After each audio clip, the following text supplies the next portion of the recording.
Okay दोस्तों, इस video में हम बिहार एक परिचय पुस्तक के बिहार के सारे प्रश्नों को देखेंगे। चलिए शुरू करते हैं। राजनीति रत्नाकर पुस्तक के लेखक कौन थे? तो ये चंद्रेश्वर थे। कौटिल्य की पुस्तक अर्थशास्त्र किस विषय पर आधारित है? तो ये शासन कला के सिद्धांत और अभ्यास पर आधारित है। कौटिल्य की पुस्तक अर्थशास्त्र किस विषय पर आधारित है? तो ये शासन कला के सिद्धांत और अभ्यास पर आधारित है। उद्वंत प्रकाश के लेखक कौन थे? तो ये मौली कवि थे। उद्वंत प्रकाश के लेखक मौली कवि थे। मौर्यकालीन स्थापना कला के साक्ष्य प्राप्त कहाँ से हुए हैं? तो ये उपयुक्त सभी जगह से प्राप्त हुए हैं, पाटलिपुत्र से, बराबर से और राजगीर से।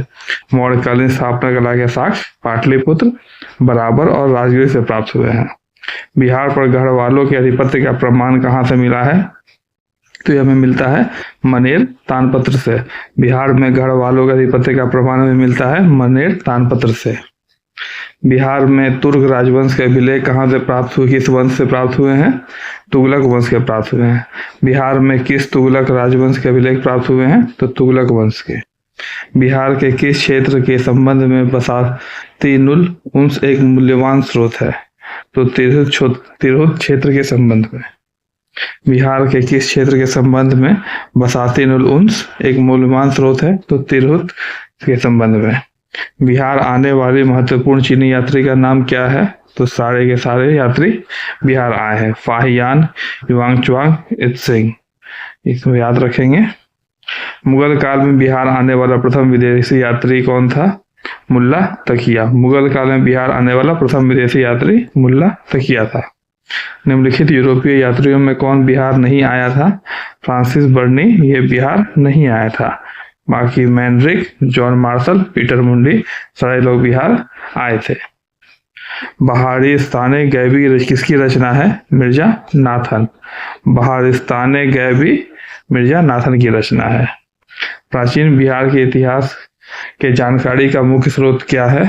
तो 1, 2, 3, 4, 5 सारे हैं, यानी भग्नावशेष, यात्रा वृतांत, अभिलेख, सिक्के और धार्मिक ग्रंथ। प्राचीन बिहार के इतिहास के जानकारी के स्रोत ये पांचों हैं। प्राचीन पाटलिपुत्र के संबंध में जानकारी के स्रोत क्या है?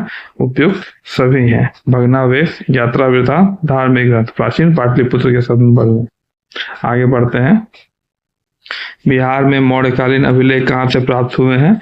तो ये हमें लौड़िया अरेराज, लौड़िया नंदनगढ़ और सहसराम से सासाराम भी कहते हैं, वहां से मिले हैं। मौर्यकालीन अभिलेख लौड़िया अरेराज, लौड़िया नंदनगढ़ और सहसराम से मिले हैं। अशोक का लघु शिलालेख कहाँ से प्राप्त हुआ है? तो सासाराम से प्राप्त हुआ है। अशोक का लघु शिलालेख सहसराम या सासाराम से प्राप्त हुआ है। बिहार से प्राप्त मौर्यकालीन अभिलेखों की भाषा क्या है? प्राकृत है। मौर्यकालीन अभिलेखों की भाषा बिहार से प्राप्त जो हुए हैं उनकी भाषा प्राकृत है। बिहार से प्राप्त मौर्यकालीन अभिलेखों की लिपि क्या है? ये ब्रह्मी लिपि है। ये बिहार से प्राप्त मौर्यकालीन अभिलेखों की लिपि ब्राह्मीण है। भाषा प्राकृत है, लिपि ब्राह्मीण है। मीरतुल अल अहवाल किसकी रचना है? मीरतुल अहवाल मुल्ला बहानी की रचना है।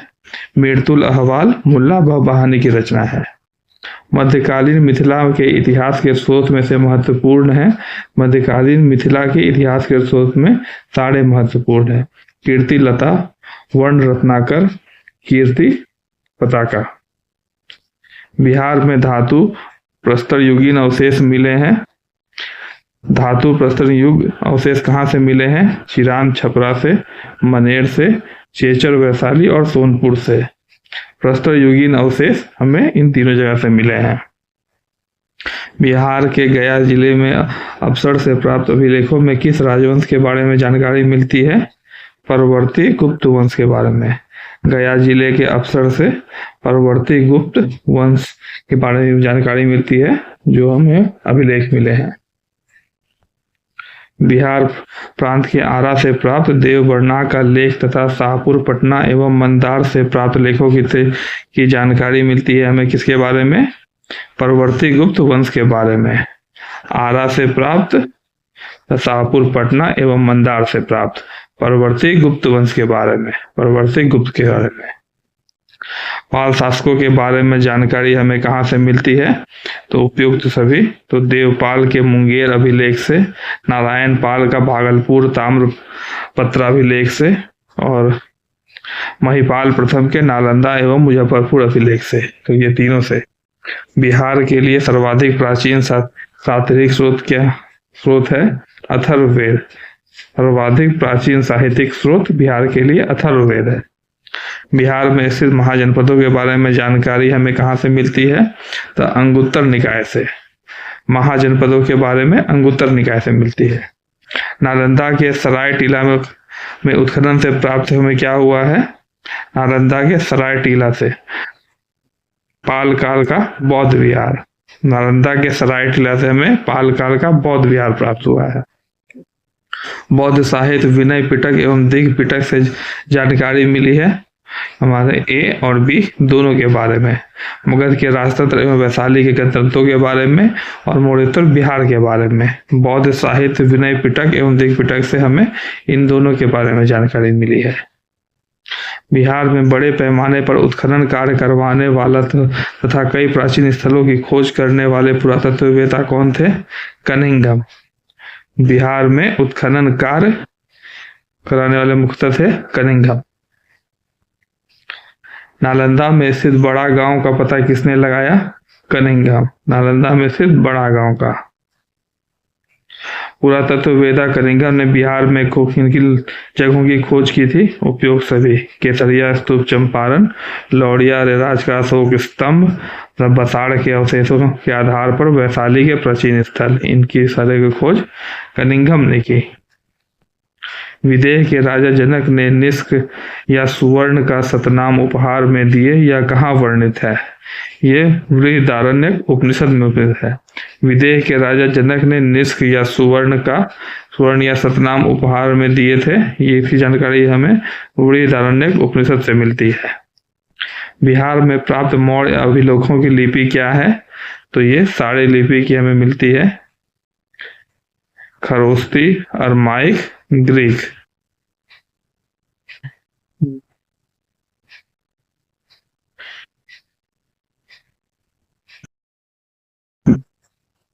बिहार में प्राप्त मौर्य अभिलेखों की लिपि, तो ये ब्रह्मी लिपि है। ये गलत है। बिहार में प्राप्त मौर्य अभिलेखों की लिपि ब्रह्मी लिपि भी है। बिहार से प्राप्त पहला द्विभाषी अभिलेख किस मध्यकालीन शासक से संबंधित है? द्विभाषी अभिलेख शेर शाह से संबंधित है। वह पहला मुगल शासक कौन था जिसके अभिलेख बिहार में मिले हैं? तो ये अकबर के मिले हैं। पहला मुगल शासक जिसके अभिलेख बिहार में मिले हैं, अकबर। बौद्ध धार्मिक साहित्य में कौन ग्रंथ प्राचीन बिहार के इतिहास के संबंध में जानकारी के स्रोत हैं? तो दिघ निकाय है। बौद्ध धार्मिक साहित्य दिघ निकाय बिहार के बारे में हमें जानकारी देता है। सियर उल मुलाखरीन किसकी रचना है? सियर उल मुताखरीन गुलाब हुसैन तब्तबाई। गुलाब हुसैन तब्तबाई, सियर उल मुताखरीन। मध्यकालीन बिहार से संबंधित इन स्रोतों को सही मिलान करना है, तो हमें बी इज करेक्ट। रियाज उसलातीन गुलाम हुसैन सलीम की रचना है। रचनाकार इसके हैं तारीख शेरशाही अब्बास सरवानी, वाकियाते मुस्तकी, रिजकुला, अफसनाए साहा, शेख कबीर, बसातिल उन्स, एक तरह देहलवी। मुल्ला बहबानी यात्री कहाँ के यात्री थे? मुल्ला बहबानी ईरान के यात्री थे। आधुनिक बिहार के अध्ययन के लिए स्रोत क्या है? तो इनमें से सारे। फ्रांसिस बुकानन द्वारा संबंधित विभिन्न रिपोर्ट, district gazette, land survey and settlement report, Fort William India House corresponding series, इन सारे से हमें आधुनिक बिहार के बारे में जानकारी मिलती है। कौटिल्य के अर्थशास्त्र में किस पहलू पर प्रकाश डाला गया है? तो राजनीतिक नीतियों के बारे में। कौटिल्य के अर्थशास्त्र में हमें राजनीतिक नीतियों के बारे में पता चलता है। अवसर से प्राप्त एक मंदिर का भग्नावशेष प्राप्त हुआ है, इसके दीवारों पर कथा अंकित है, तो हमें उस पे रामायण की कथा अंकित है। अवसर गया से प्राप्त मंदिर पे रामायण की कथा अंकित है। चलिए नेक्स्ट चैप्टर स्टार्ट करते हैं, प्राचीन भारत के बारे में। बिहार में पूर्व ऐतिहासिक काल का आरंभ अनुमानतः कब से होता है? तो 40,000 ईसा पूर्व से होता है। पूर्व ऐतिहासिक काल बिहार का 40,000 ईसा पूर्व से शुरू होता है। बिहार में पूर्व ऐतिहासिक काल के अवशेष कहाँ से प्राप्त हुए हैं? तो ये हम 1, 2, 3 ये तीनों चीज हमें बिहार में अवशेष के रूप में मिले हैं। कुल्हाड़ियों के फलक, चाकू एवं खुरपी और मृदभांड। बिहार में आदिमानव के निवास के आरंभिक साक्ष्य कहाँ से प्राप्त हुए हैं? आदिमानव के निवास में मुंगेर एवं नालंदा से। बिहार में आदिमानव के उपस्थित के आरंभिक साक्ष्य किस युग के हैं? तो पूर्व प्रस्तर युग के हैं। आदिमानव के उपस्थिति के आरंभिक साक्ष्य पूर्व प्रस्तर युग के हैं। बिहार में मध्यवर्ती प्रस्तर युग के साक्ष्य कहाँ से मिले हैं? मुंगेर से मिले हैं। मध्यवर्गीय प्रस्तर युग मुंगेर से मिले हैं। बिहार में चिरांद एवं चेचर वैशाली किस युग के अवशेष प्राप्त हुए हैं? नव प्रस्तर युग के अवशेष प्राप्त हुए हैं। चिरांद एवं चेचर वैशाली से हमें नव प्रस्तर युग के अवशेष प्राप्त हुए हैं। बिहार में ताम्र प्रस्तर युग के परवर्ती चरण के अवशेष कहाँ से प्राप्त हुए हैं? ताम्र प्रस्तर युग के अवशेष हमें चिरांद सारण से, चेचर वैशाली से और सोनपुर और मड़ेन से, इन सारे जगहों से हमें मिले हैं। ऐतिहासिक काल के बारे में हम कुछ सवाल देखते हैं। बिहार सहित पूर्वी भारत में आर्यों का आगमन हुआ था किसका समय में? तो उत्तर वैदिक काल में, लगभग 800 ईसा पूर्व में हुआ था। आर्यों का आगमन उत्तर वैदिक काल में 800 ईसा पूर्व में हुआ था। बिहार सहित पूर्वी भारत में आर्यों का विस्तार में सहायक था लोहे का उपयोग। लोहे के उपयोग के कारण बिहार क्षेत्र में आर्यों का विस्तार हो पाया था। श्रुति तथा किंवदंती के अनुसार महाभारत युद्ध के समय बिहार में मुख्य राज कौन थे? तो ए और बी, मगध तथा विदेह, अंग और लिच्छवी। अंग और लिच्छवी, मगध और विदेह महाभारत युद्ध के समय बिहार के मुख्य राज थे। वेद के किस ग्रंथ में बिहार के विदेह राज में आर्यों का आगमन तथा निकास का साक्ष्य मिलता है? तो शतपथ ब्राह्मण से हमें विदेह राज में आर्यों के आगमन का निवास का विवरण मिलता है, शतपथ ब्राह्मण। बिहार का कौन सा प्राचीन राज्य आरंभ में बहुत दिनों तक आर्यावर्त के बाहर था तथा अनार्य जाति के लोगों का आवास स्थल रहा था? तो ये मगध रहा था।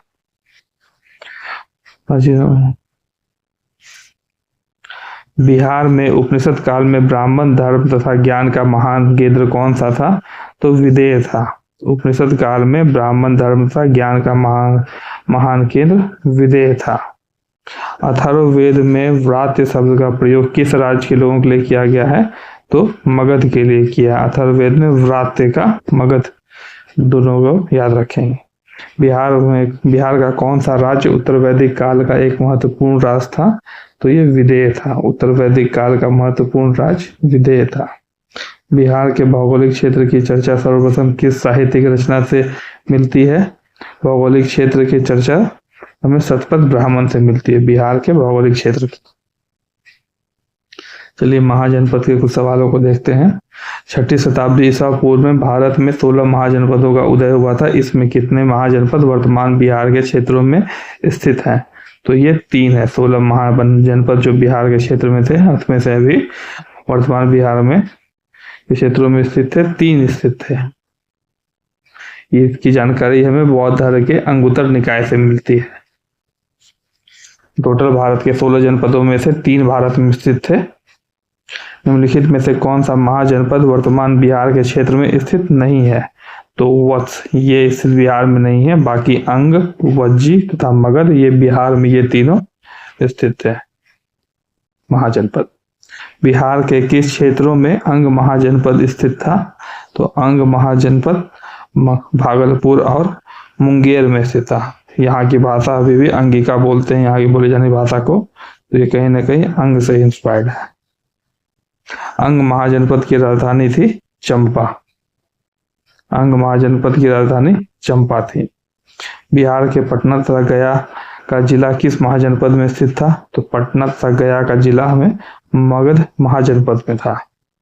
मगध महाजनपद की राजधानी गिरिव्रज थी, जो कि राजगीर है अभी के समय में। मगध महाजनपद की राजधानी गिरिव्रज राजगीर थी। मगध तथा अंग महाजनपद को कौन सी नदी पृथक करती है? चंपा नदी। मगध और अंग महाजनपद के बीच में से चंपा नदी बहती थी। बिहार में स्थित कौन सा महाजनपद 8 राज्यों का एक संघ था? तो वज्जी था। महाजनपद जो 8 राज्यों का संघ था वो वज्जी था। वज्जी संघ में कौन सा राज्य सम्मिलित नहीं था? तो ये चेदी उसमें सम्मिलित नहीं था। वज्जी संघ में चेदी राज्य सम्मिलित नहीं था। वज्जी संघ की राजधानी वैशाली थी। वज्जी संघ की राजधानी वैशाली थी। बिहार के भागों में स्थित कौन सा महाजनपद में गणतंत्र था? तो ये वज्जी था। वज्जी महाजनपद में गणतंत्र था। ईस्वी पूर्व 6वीं सदी में विश्व की प्रथम गणतांत्रिक व्यवस्था कहाँ थी? तो ये वैशाली में थी।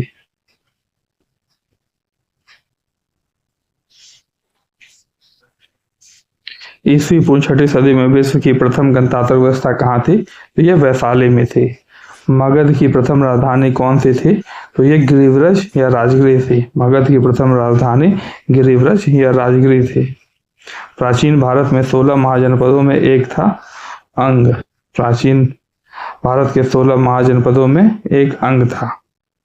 विश्व का पहला गणतंत्र वैशाली में किसके द्वारा स्थापित किया गया था?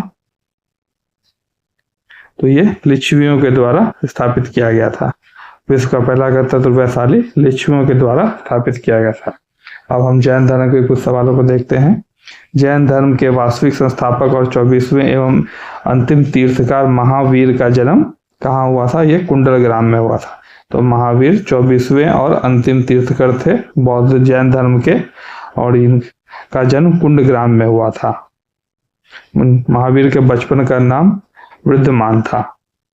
महावीर के जन्म स्थल कुंडग्राम बिहार के किस जिला में स्थित है? तो ये वैशाली में स्थित है। महावीर का जन्म स्थल कुंडग्राम वैशाली में है। महावीर स्वामी के पिता सिद्धार्थ का संबंध था वज्जी संघ से। महावीर स्वामी के पिता सिद्धार्थ का संबंध वज्जी संघ था। सिद्धार्थ वज्जी संघ में एक गणराज्य कुंडल ग्राम में ज्ञाति क्षेत्रियों के प्रमुख थे।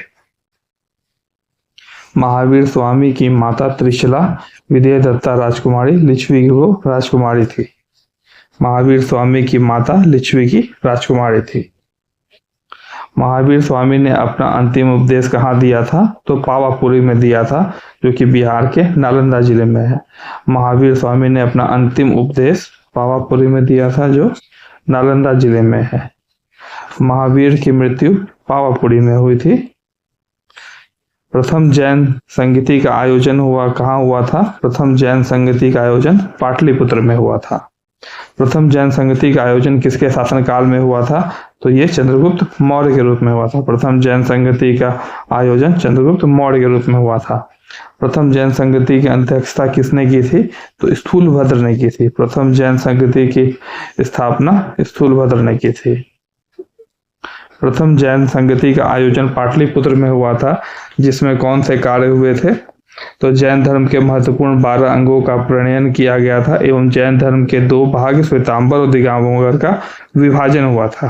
प्रथम जैन संगति में 12 अंगों का प्रणयन किया गया और श्वेतांबर और दिगंबर ये दोनों अलग हुए थे। जैन धर्म के 12वें तीर्थकर वसु पूज्य की जन्मस्थली कौन थी? तो चंपा थी। 12वें तीर्थकर वसु पूज्य की जन्मस्थली चंपा थी। अब हम बौद्ध धर्म के सवालों को देखते हैं। बौद्ध धर्म के संस्थापक गौतम बुद्ध ने गृहत्याग के उपरांत सर्वप्रथम कहाँ गए थे? तो वैशाली के समीप अलाड़ कलाड़ के आश्रम में गए थे। बौद्ध धर्म के संस्थापक गौतम बुद्ध गृहत्याग के उपरांत सर्वप्रथम वैशाली के समीप अलाड़ कलाड़ के आश्रम में गए थे। गौतम बुद्ध ने कहा कौंडिल्य और 5 ब्राह्मण मिले? तो वे उरुवेला बोधगया में उन्हें कौंडिल्य और 5 ब्राह्मण मिले थे, जो उनके अनुयायी बने थे। गौतम बुद्ध को ज्ञान कहाँ प्राप्त हुआ था? तो ये बोधगया, जो हमारे बिहार में है, यहाँ प्राप्त हुआ था। गौतम बुद्ध को किस नदी के किनारे ज्ञान की प्राप्ति हुई थी? तो ज्ञान की प्राप्ति उन्हें निरंजना नदी के किनारे पे हुई थी। गौतम बुद्ध किस नदी के किनारे ज्ञान की प्राप्ति हुई? तो निरंजना। राजगीर में आयोजित प्रथम बौद्ध संगति में कौन से कार्य हुए? तो इसका आंसर है बी, बुद्ध की शिक्षाओं का संकलन सूत और विनय पिटक के रूप में हुआ था। तो राजगिरी में आयोजित बौद्ध संगति में, ये भी याद रखेंगे, प्रथम बौद्ध संगति राजगिरी में हुई थी और इसमें कार्य कौन सा हुआ, तो शिक्षाओं का संकलन सूत और विनय पिटक के रूप में हुआ। द्वितीय बौद्ध संगति का आयोजन वैशाली में हुआ। इसके किए गए कार्य कौन से थे, तो ये ए होगा, बौद्ध धर्म में दो भागों स्थाविर और महासंघिक के रूप में विभाजित हुआ। तो द्वितीय बौद्ध संगति जो कि वैशाली में हुआ था उसमें स्थाविर और महासंघिक में विभाजन हुआ था। तो इसे भी याद रखेंगे, 383 ईसा पूर्व द्वितीय बौद्ध संगति। तृतीय बौद्ध संगति का आयोजन पाटलिपुत्र में हुआ था। इसमें किए गए क्या थे, तो ये है कुछ कठोर नियम बनाए गए तथा अभिधम्म पिटक का संकलन हुआ। इस तृतीय बौद्ध संगति में कुछ कठोर नियम बनाए गए और अभिधम्म पिटक का संकलन हुआ। निम्नलिखित में से किस नगर से महात्मा बुद्ध का घनिष्ठ संबंध रहा है, तो बोध गया से, राजगीर से, वैशाली से, तीनों जगह उनके जीवन में बहुत घनिष्ठ संबंध रहा है। महात्मा बुद्ध ने पाटलिपुत्र के विनाश के कारणों की भविष्यवाणी की थी। उनमें कौन से सम्मिलित है, सारे, बाढ़, अग्नि और आंतरिक कलह। महात्मा बुद्ध ने पाटलिपुत्र के विनाशों के तीनों कारणों की भविष्यवाणी की थी। बोध गया में महाबोधि मंदिर बनाया गया है, जहाँ पे गौतम बुद्ध को ज्ञान प्राप्त हुआ है। बोध गया में वहाँ महाबोधि मंदिर बनाया गया है। प्रसिद्ध बौद्ध सारिपुत्र का जन्म कहाँ हुआ था, नालंदा में हुआ था। प्रसिद्ध बौद्ध सारिपुत्र का जन्म नालंदा में हुआ था। अब हम मगध साम्राज्य से संबंधित कुछ सवालों को देखते हैं।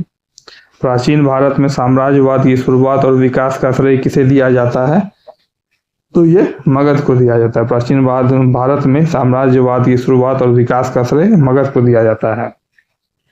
मगध की आरंभिक राजधानी गिरिव्रज राजगीर थी। मगध राज्य की आरंभिक राजधानी गिरिव्रज थी। महाभारत और पुराणों के अनुसार मगध का सर्वप्रथम राजवंश वृहद्रथ वंश था। मगध का सर्वप्रथम राजवंश वृहद्रथ वंश था। मगध जनपद का संस्थापक कौन थे, वृहद्रथ तथा जरासंध थे। मगध जनपद के संस्थापक वृहद्रथ एवं जरासंध थे। मगध साम्राज्य का वास्तविक संस्थापक कौन था, बिंबिसार था। तो जहां वास्तविक संस्थापक की बात आएगी वहां हमें बिंबिसार जानना है। बिंबिसार का शासनकाल 544 ईसा पूर्व से 493 ईसा पूर्व तक रहा है। बिंबिसार और अजातशत्रु किस वंश के थे, तो ये हर्यक वंश से थे। बिंबिसार और अजातशत्रु हर्यक वंश से थे। मगध साम्राज्य का उत्कर्ष कब प्रारंभ हुआ था, बिंबिसार के शासनकाल में। मगध साम्राज्य का उत्कर्ष बिंबिसार के काल में प्रारंभ हुआ था। बिंबिसार ने किस राजकुमारी के साथ विवाह किया था, तो इन्होंने इन सारे कौशल देवी, चेलना और खेमा तीनों के साथ विवाह किया था। बिंबिसार ने बृहद्रथ को पराजित कर कौन सा राज्य जीता था, तो बृहद्रथ को पराजित कर बिंबिसार ने अंग को जीता था।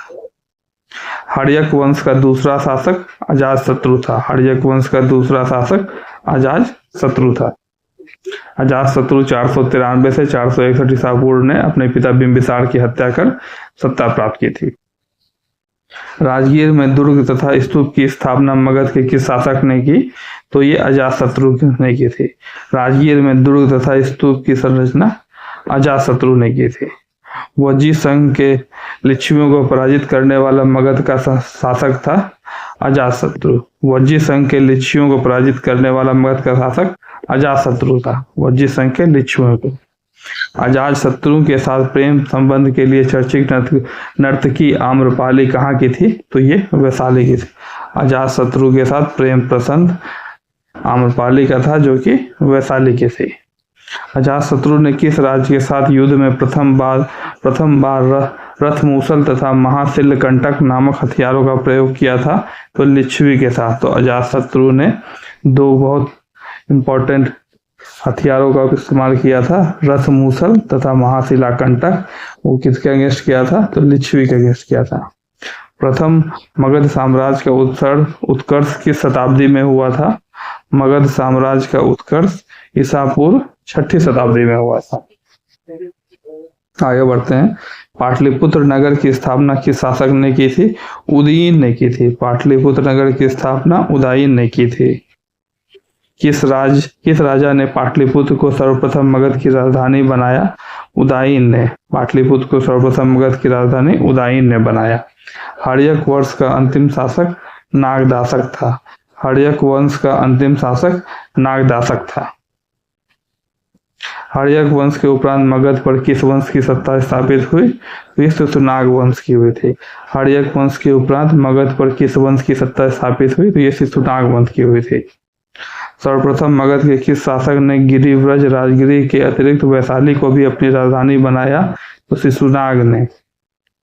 गिरिव्रज राजगिरी के साथ साथ शिशुनाग ने वैशाली को भी अपनी राजधानी बनाया। तो किस शासक ने पाटलिपुत्र को पुनः राजधानी बनाया और तब से मगध साम्राज्य की राजधानी पाटलिपुत्र ही रही? तो कालाशोक ने पुनः पटना को ही अपनी राजधानी बनाई और अंतिम तक पटना ही उसकी राजधानी रही।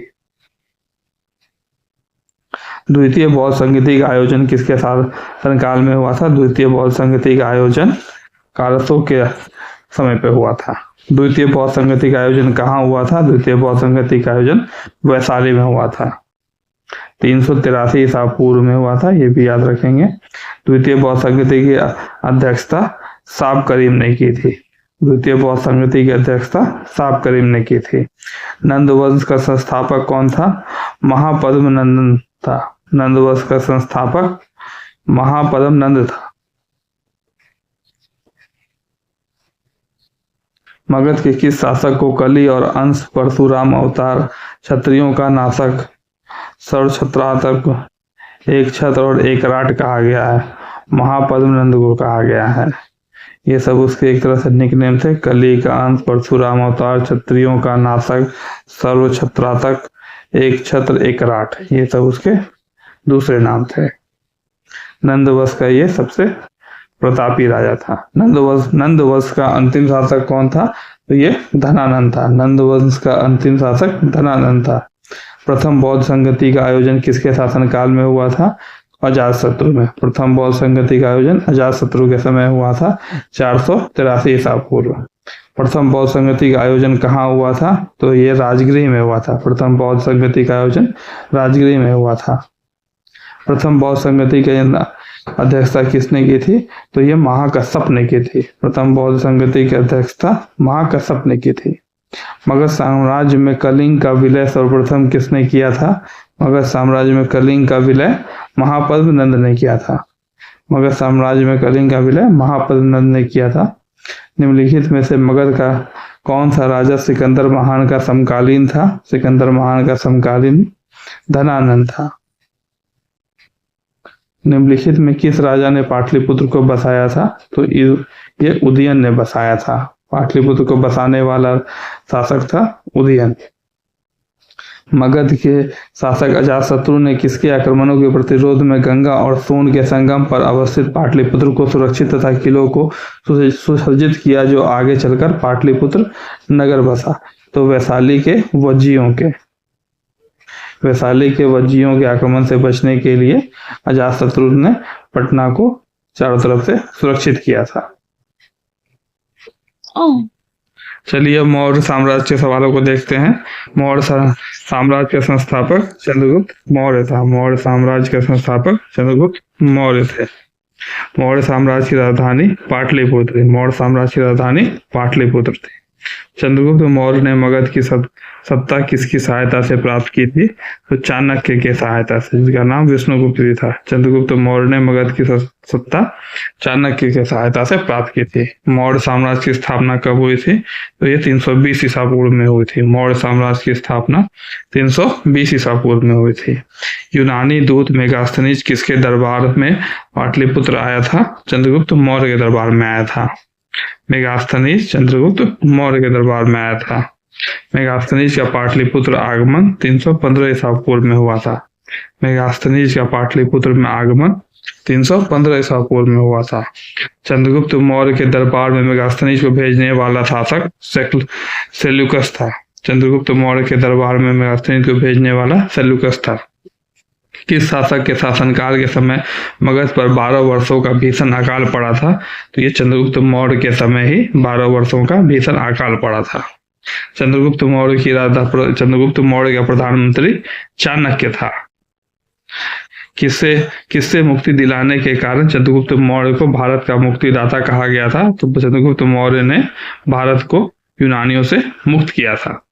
वह स्रोत जिसमें पाटलिपुत्र के प्रशासन का वर्णन मिला है तो इंडिका में मिला है। पाटलिपुत्र के प्रशासन का वर्णन में इंडिका में मिला है। नंद वंश के पश्चात मगध पर किस राजवंश ने शासन किया? तो नंद वंश के बाद फिर मौर्यों का शासन रहा। मेगास्थनीज की पुस्तक का नाम क्या है? तो इंडिका है। मेगास्थनीज की पुस्तक का नाम इंडिका है। अर्थशास्त्र के लेखक कौन है? कौटिल्य है। अर्थशास्त्र के लेखक कौटिल्य हैं। पाटलिपुत्र की शासन व्यवस्था का विस्तृत वर्णन किस विदेशी यात्री के वृत्तांत में मिलता है? तो ये मेगास्थनीज के वृत्तांत में मिलता है। हमें पटना की शासन व्यवस्था का विस्तृत वर्णन। चंद्रगुप्त मौर्य के उपरांत मौर्य साम्राज्य का शासक बिंदुसार बना। चंद्रगुप्त मौर्य के उपरांत बिंदुसार मौर्य साम्राज्य का शासक बना। किस मौर्य शासक के दरबार में आजीवक भविष्य वक्ता पिंगल वत्स रहता था? पिंगल वत्स बिंदुसार के दरबार में रहता था। तो पिंगल वत्स बिंदुसार के दरबार में रहता था। अशोक द्वारा अपने पड़ोसियों के साथ मैत्रीपूर्ण संबंधों का उल्लेख हमें शिलालेख 13 में मिलते हैं। अशोक द्वारा अपने पड़ोसियों के साथ मैत्रीपूर्ण संबंधों का उल्लेख हमें शिलालेख 13 में मिलते हैं। तृतीय बौद्ध संगति का आयोजन किसके शासनकाल में हुआ था? तो ये अशोक के शासनकाल में हुआ था। तृतीय बौद्ध संगति का आयोजन अशोक के शासनकाल में हुआ था। तृतीय बौद्ध संगति की अध्यक्षता किसने की थी? तो ये मोगालीपुत्र तिस्स ने की थी। तृतीय बौद्ध संगति की अध्यक्षता मोगालीपुत्र तिस्स ने की थी। तृतीय बौद्ध संगति का आयोजन पाटलिपुत्र में हुआ था। तृतीय बौद्ध संगति का आयोजन पाटलिपुत्र में हुआ था। तृतीय बौद्ध संगति हुई थी 251 ईसा पूर्व में। तृतीय बौद्ध संगति 251 ईसा पूर्व में हुई थी। किस मौर्य शासक ने कलिंग पर विजय प्राप्त की थी? अशोक ने कलिंग पर विजय प्राप्त की थी। किस युद्ध में हुए भारी तबाही तथा जान माल की हानि को देखकर अशोक का हृदय परिवर्तित हुआ और उसने युद्ध नीति त्याग कर धर्म नीति की घोषणा की? तो इनमें कलिंग के युद्ध को देखकर अशोक का हृदय परिवर्तन हुआ था। अशोक का धर्म था नैतिक और अनैतिक आचार संहिता। अशोक का धर्म नैतिक आचार संहिता था। मौर्य साम्राज्य का केंद्रीय न्यायालय कहाँ स्थित हुआ? पाटलिपुत्र में। मौर्य साम्राज्य का केंद्रीय न्यायालय पाटलिपुत्र में स्थित था। अशोक ने अपने धम्म यात्रा के अंतर्गत सर्वप्रथम किस जगह की यात्रा की? तो बोध गया की यात्रा की थी। अशोक ने अपने धम्म यात्रा में सबसे पहले बोध गया की यात्रा की। अशोक ने अपने धर्म यात्रा के अंतर्गत बोध गया की यात्रा अपने राज्याभिषेक के कितने वर्षों में की थी? तो अपने राज्याभिषेक के 10वें वर्षों में अशोक ने बोध गया की यात्रा की। अशोक के स्तंभ लेख बिहार के किस जिले से प्राप्त हुए हैं? तो अशोक के स्तंभ लेख चंपारण से प्राप्त हुए हैं। बिहार में प्राप्त होने वाला अशोक के स्तंभ लेख नहीं है तो ये रुम्मीदेई बिहार में नहीं मिलता है, जो कि नेपाल में है। बाकी लौड़िया रेराज, लौड़िया नंदनगढ़ और रामपुरवा ये सारे स्तंभ बिहार में ही मिले। अशोक के समय मौर्य साम्राज्य में पांच प्रांत का उल्लेख मिलता है, जिसमें से एक प्राची या प्राची प्रांत की राजधानी कौन थी? पाटलिपुत्र। अशोक के समय मौर्य साम्राज्य में 5 प्रांत का उल्लेख मिलता है, जिनमें से एक प्राची या प्राची प्रांत की राजधानी पाटलिपुत्र थी। पाटलिपुत्र में स्थित चंद्रगुप्त का महल मुख्यतः लकड़ी का बना हुआ था। अच्छा, पाटलिपुत्र में स्थित चंद्रगुप्त का महल लकड़ी का बना था। चंद्रगुप्त मौर्य का राजप्रसाद कुम्हार पटना में स्थित था। चंद्रगुप्त मौर्य का राजप्रसाद कुम्हार पटना में स्थित था। किस विद्वान ने चंद्रगुप्त मौर्य के राजप्रसाद के बारे में कहा था कि इतनी शान शौकत का मुकाबला न तो सूसा और न एक बेतना कर सकते हैं? तो ये एरियन ने कहा था। चंद्रगुप्त मौर्य के राजप्रसाद के बारे में कहा था कि इतनी शान शौकत का मुकाबला न तो सूसा और न एक बेतना कर सकते हैं, एरियन के द्वारा कहा गया। चंद्रगुप्त मौर्य के राजप्रसाद के बारे में किसने कहा था यह प्रसाद मानव कृति नहीं है, वह देव द्वारा निर्मित है? तो ये फाहियान ने कहा था।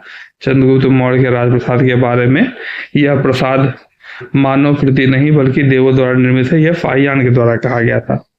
किस शासक ने गया के निकट बराबर की पहाड़ियों में आजीविकों के लिए गुफाओं का निर्माण करवाया था? तो अशोक ने करवाया था। बराबर की पहाड़ियों में आजीविकों के लिए गुफाओं का निर्माण अशोक ने करवाया था। 4 गुफा थे, सुदामा, विश्व झोपड़ी, चुपांड और कर्ण। गया के समीप नागार्जुना की पहाड़ियों में प्रसिद्ध गोपी गुफा का निर्माण दशरथ ने करवाया था। नागार्जुना की पहाड़ियों में गोपी गुफा का निर्माण दशरथ ने करवाया था। दशरथ जो कि अशोक का पुत्र था। मौर्यकालीन चामर ग्रहणी यक्षी प्राप्त हुई थी कहाँ से? दीदारगंज, पटना से। मौर्यकालीन चामर ग्रहणी यक्षी पटना से प्राप्त हुई थी। इसे स्त्री रत्न नाम भी दिया गया है। बिहार के किस स्थान से मौर्य काल में बने जैन तीर्थंकरों की प्रतिभा प्राप्त हुई है? तो ये लोहानीपुर, पटना से प्राप्त हुई है। मौर्य काल में बने जैन तीर्थंकरों की प्रतिमा की प्राप्ति लोहानीपुर, पटना से हुई थी। पाटलिपुत्र में नगर निर्माण तथा सुंदरता का वर्णन मेगास्थनीज ने किया है। पाटलिपुत्र के नगर निर्माण तथा सुंदरता का वर्णन मेगास्थनीज ने किया है। पाटलिपुत्र को किस शासक ने सर्वप्रथम अपनी राजधानी बनाया? तो चंद्रगुप्त मौर्य ने बनाया। पाटलिपुत्र को सर्वप्रथम चंद्रगुप्त मौर्य ने अपनी राजधानी बनाया। अशोक के शासन काल में बौद्ध सभा किस नगर में आयोजित की गई थी? तो बौद्ध सभा अशोक के समय में पाटलिपुत्र में आयोजित की गई थी। किसके शासन काल में मिस्र के राजा फिलाडेल्फस ने डियोनिसियस नामक राजदूत को पाटलिपुत्र भेजा था? तो बिंदुसार इसका जवाब होगा। बिंदुसार के शासन काल में मिस्र के राजा फिलाडेल्फस ने डियोनिसियस नामक राजदूत को पाटलिपुत्र भेजा था। किस विद्वान के अनुसार चंद्रगुप्त मौर्य ने पॉलीप्रोथस उपनाम धारण किया था? तो स्ट्रैबो के अनुसार चंद्रगुप्त मौर्य ने पॉलीप्रोथस उपनाम धारित किया था। यूनानी दूत डिमोल्किस का आगमन मगध के किस शासक के दरबार में हुआ था? तो ये बिंदुसार के दरबार में हुआ था। यूनानी दूत डिमोल्किस का आगमन बिंदुसार के दरबार में हुआ था। केवल वह स्तंभ जिसमें अशोक ने स्वयं को मगध का सम्राट बताया? तो ये भाब्रू स्तंभ में अशोक ने स्वयं को मगध का सम्राट बताया है। तो ये एकमात्र है, इसलिए इंपॉर्टेंट है। बराबर की गुफाओं का उपयोग किसके आश्रय गृह के रूप में किया गया है? तो ये आजीविकाओं के लिए अशोक ने बनाया था। बराबर की गुफाओं में आश्रय गृह आजीविकाओं ने उपयोग किया था। अशोक की राजधानी कहाँ थी? तो ये पाटलिपुत्र थी। अशोक की राजधानी पाटलिपुत्र थी। मौर्य काल में पाटलिपुत्र का प्रशासन 30 नागरिकों की सभा संचालित करती थी, जो 5-5 सदस्यों की 6 समितियों से गठित थी। ये कथन किसका है? तो ये मेगास्थनीज का है। टोटल 30 नागरिकों की सभा होती थी, जो कि 5-5 लोगों की 6 टीम्स टोटल होती थी, जो कि नगर का संचालन करती थी। ये मेगास्थनीज के द्वारा वर्णित किया गया है। मौर्य प्रशासन के संबंध में कौन सा कथन सही है? तो ये सारे सही है। मौर्य प्रशासन ये केंद्रीयकृत था, करों का बोझ अधिक था तथा प्रशासन तंत्र कठोर था। अशोक के संबंध में कौन सा कथन सही है? तो सारे सही है। उसने धर्म विजय की नीति अपनाई, उसने विदेशों से संबंध स्थापित किए, उसने प्रजाहित और कल्याण के कार्य किए। देव नाम पिए नाम से किस शासक ने अपने आप को संबोधित किया? तो अशोक ने अपने आप को देव नाम पिए नाम से संबोधित किया। धम्म महामात के कार्य क्या थे? तो धम्म नीति या क्रियान्वय, लोगों के बीच दान वितरण और जन कल्याण के उपाय, ये धम्म महामात के कार्य थे। मौर्यकालीन प्रशासक में राजक के कार्य क्या थे? मौर्यकालीन प्रशासक में राजक के कार्य न्यायिक, राजस्व का विभाग और ग्रामीण प्रशासन थे। मौर्यकालीन विद्वानों में किसका नाम आता है? तो ये कौटिल्य, पाणिनि और उपावर्ष, ये तीनों का नाम आता है। मौर्यकालीन स्थापत्य के सुंदर उदाहरण थे 1 2 3 पाटलिपुत्र स्थित राजप्रसाद के अवशेष, दीदारगंज की यक्षी और बराबर की गुफाएं ये मौर्यकालीन स्थापत्य के सुंदर उदाहरण। अशोक की धर्म नीति की जानकारी हमें कहाँ से मिलती है? तो अशोक की धर्म नीति की जानकारी हमें द्वितीय स्तंभ लेख, 7वें शिलालेख और द्वादश शिलालेख से मिली है। दूसरे, 7वें और 12वें से हमें जानकारी मिलती है। अशोक के किस अभिलेख में दान और धम्म दान के अंतर को स्पष्ट किया गया है? अशोक के किस अभिलेख दान और धम्म दान के अंतर को बताया है? तो ये 9वें अभिलेख में बताया है। मौर्य साम्राज्य में पतन का कारण कौन सा शामिल नहीं है? तो ये शामिल नहीं है। मुख्यतः इसके पतन के कारण विदेशी आक्रमण थे, अयोग्य शासक तथा प्रांतीय विद्रोह थे। मौर्य उत्तर बिहार के सवालों को देखते हैं। मौर्य साम्राज्य के उपरांत मगध पर किस वंश का शासक स्थापित हुआ? तो ये शुंग वंश का शासन स्थापित हुआ। मौर्य साम्राज्य के उपरांत शुंग वंश का शासन स्थापित हुआ।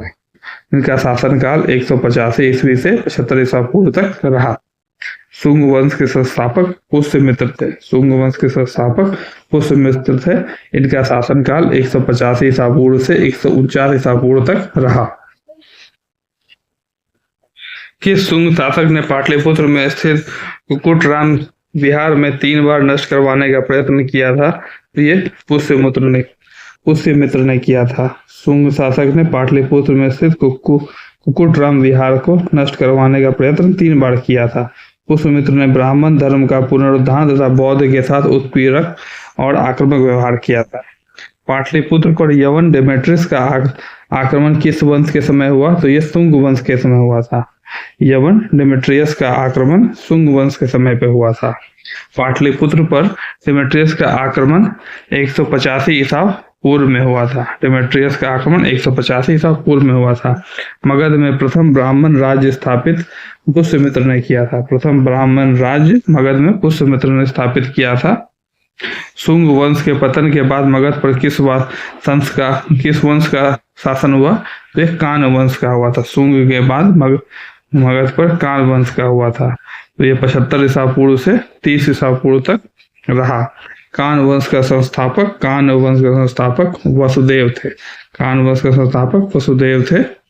शुंग वंश का अंतिम शासक देवभूमि की हत्या उनके सचिव वसुदेव ने मगध में कानवध की नींव डाली। तो शुंग वंश के जो अंतिम शासक देवभूमि थे उसकी हत्या उनके सचिव वसुदेव ने की और उन्होंने वो कान वंश के थे और कान वंश की नींव इस तरह पड़ी।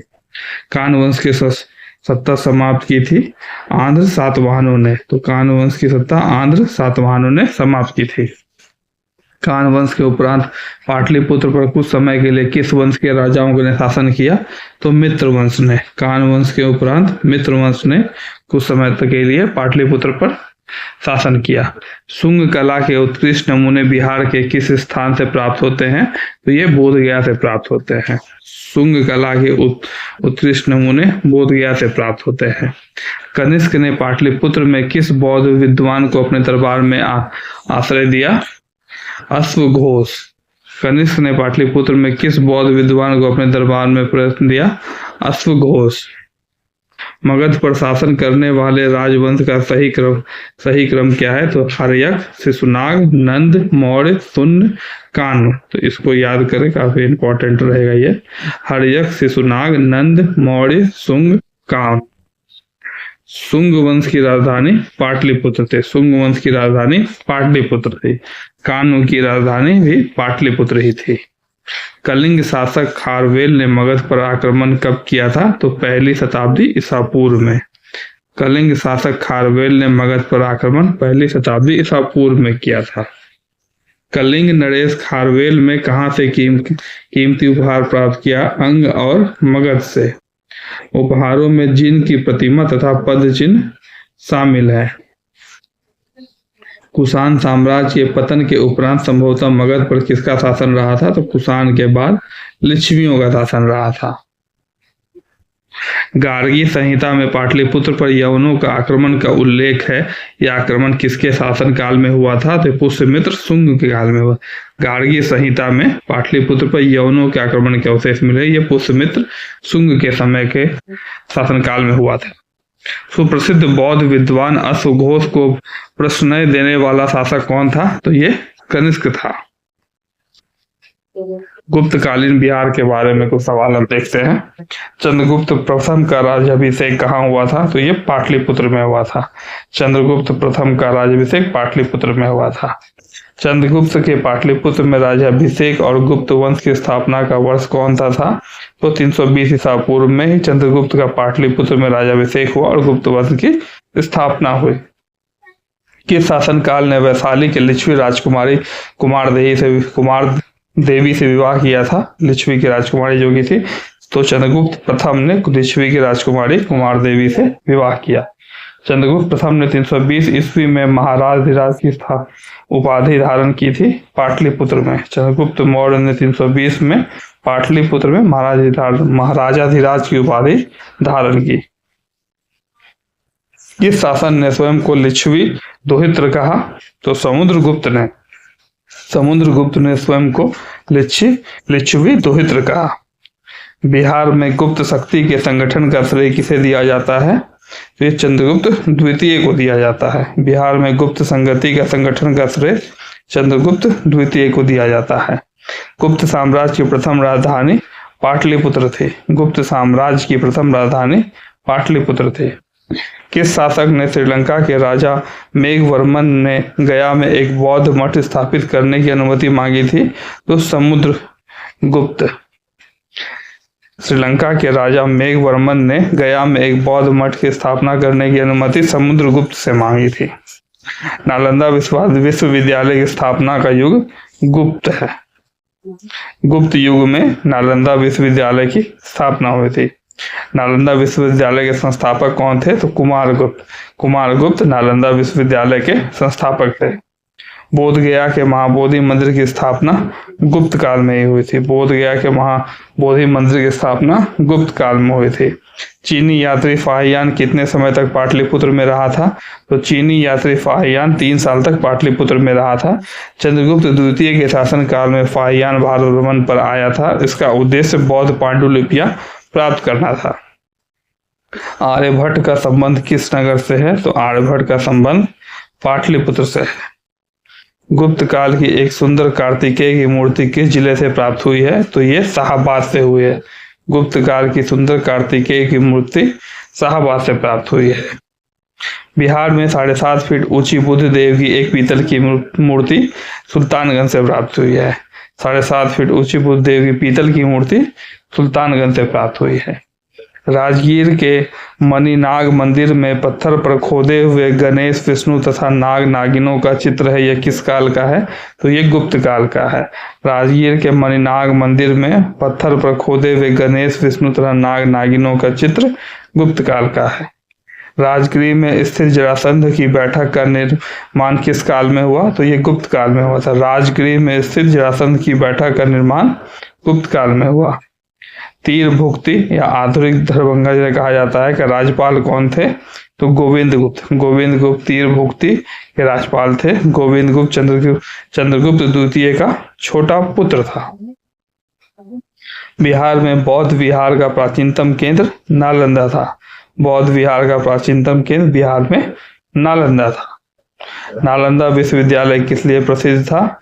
तो ये बौद्ध धर्म दर्शन के लिए नालंदा विश्वविद्यालय प्रसिद्ध था। नालंदा में अवस्थित भारतीय विश्वविद्यालय में फाहियान किसके शासक के दौरान आया था?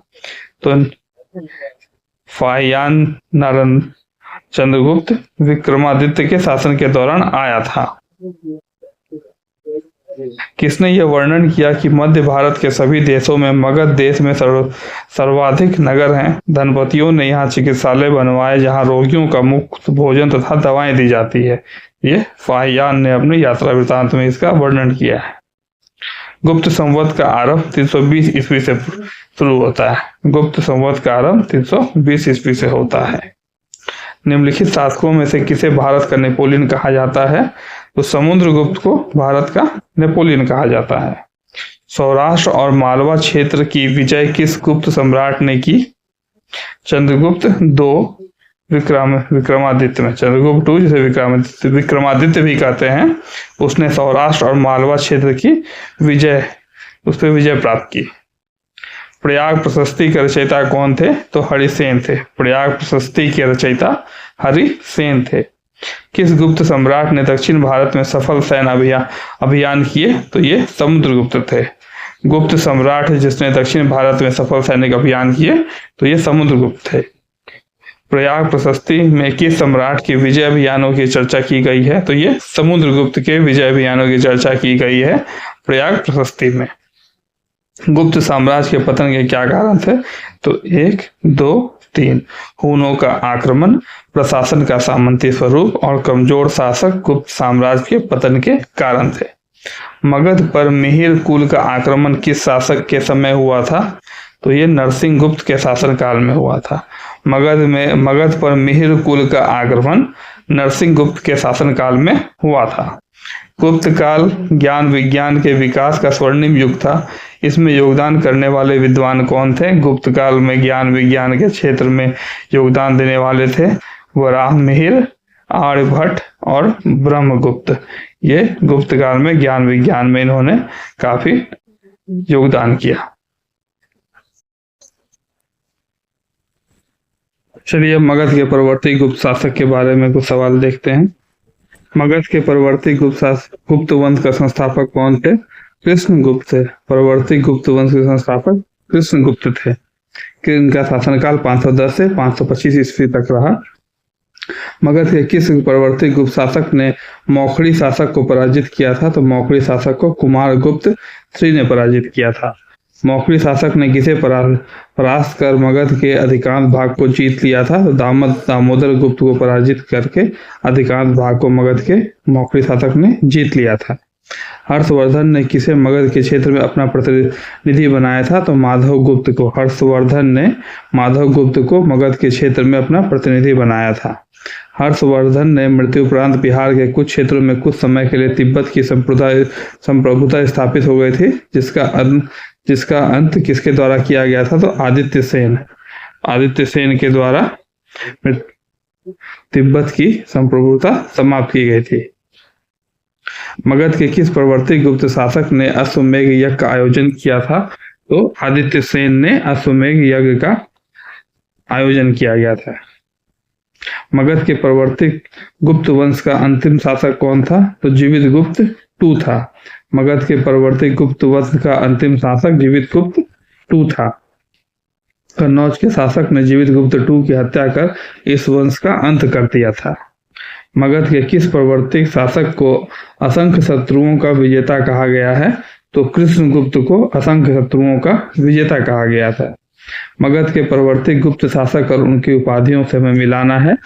तो हर्षगुप्त को कहा गया है वीर योद्धा, कुमारगुप्त को कहा गया है महाराजाधिराज, जीवितगुप्त को कहा गया है राजाओं में सिरमौर, और आदित्य सेन को कहा गया है परब भट्टारक महाराजाधिराज। परब भट्टारक महाराजाधिराज। मगध के किस परवर्ती गुप्त सम्राट के बारे में कहा गया है कि उसे समुद्र तल हिमालय के शत्रुओं को जीता था? तो जीवितगुप्त को कहा गया था। उन्होंने समुद्र तल से हिमालय तक के शत्रुओं को जीता है, तो जीवितगुप्त के बारे में कहा गया है। हर्षवर्धन की मृत्यु के बाद मगध के अंतर्गत एक विस्तृत सम्राट स्थापित करने वाला प्रथम शासक कौन था? तो ये आदित्य सेन था। हर्षवर्धन की मृत्यु के बाद मगध के अंतर्गत एक विस्तृत साम्राज्य स्थापित करने वाला शासक आदित्य सेन था। मगध के किस परवर्ती गुप्त सम्राट ने के शासन काल में चीनी राजदूत वांग हुएन भारत की राजधानी भारत की यात्रा की? तो वांग हुएन ने आदित्य सेन के समय में भारत की यात्रा की थी। मगध के परवर्ती गुप्त शासकों का सही क्रम है कृष्णगुप्त, हर्षगुप्त, जीवितगुप्त, कुमारगुप्त, दामोदर गुप्त, महासेन गुप्त, माधव गुप्त तथा आदित्य सेन। गुप्तोत्तर और बिहार के सब कुछ प्रश्नों देखते हैं। चीनी यात्री इत्सिंग बिहार का भ्रमण किस समय किया था? तो इत्सिंग 673 ईसा पूर्व में बिहार का भ्रमण किया गया था। 10 वर्षों तक नालंदा विश्वविद्यालय में शिक्षा भी प्राप्त की थी। 675 ईस्वी से लगातार 10 वर्षों तक इत्सिंग ने बिहार में नालंदा विश्वविद्यालय में शिक्षा प्राप्त की। हर्षवर्धन के समय में बिहार के राज्य में कौन सा विश्वविद्यालय प्रसिद्ध था? तो ये नालंदा प्रसिद्ध। चीनी यात्री हेनसांग किस विद्यालय में अध्ययन किया था? तो हेनसांग नालंदा विश्वविद्यालय में अध्ययन किया गया था। हेनसांग ने नालंदा विश्वविद्यालय में 635 से 640 ईस्वी तक 5 वर्षों तक अध्ययन किया। हेनसांग ने पाटलिपुत्र की यात्रा किस वर्ष में की थी? तो 635 में इसने पाटलिपुत्र की यात्रा की थी।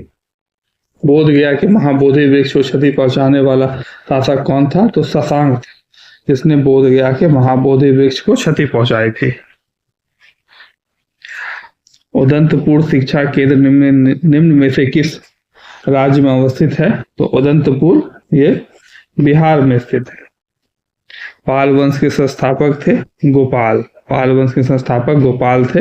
इनका शासनकाल 750 से 770 ईस्वी तक रहा। विक्रमशिला विश्वविद्यालय के संस्थापक धर्मपाल थे। विक्रमशिला विश्वविद्यालय के संस्थापक धर्मपाल थे, जो कि 770 से 810 तक इनका शासन रहा। विक्रमशिला विश्वविद्यालय की स्थापना किस वंश के शासक ने किया था? तो ये पाल वंश के शासक ने विक्रमशिला विश्वविद्यालय की स्थापना की थी। आधुनिक बिहार के किस जिले में विक्रमशिला विश्वविद्यालय स्थित है? तो ये भागलपुर में स्थित है। विक्रमशिला विश्वविद्यालय भागलपुर में स्थित है। नालंदा महाविहार को आर्थिक अनुदान देने वाला शासक कौन था? तो नालंदा महाविहार को आर्थिक अनुदान देने वाला शासक हर्ष, धर्मपाल और देवपाल।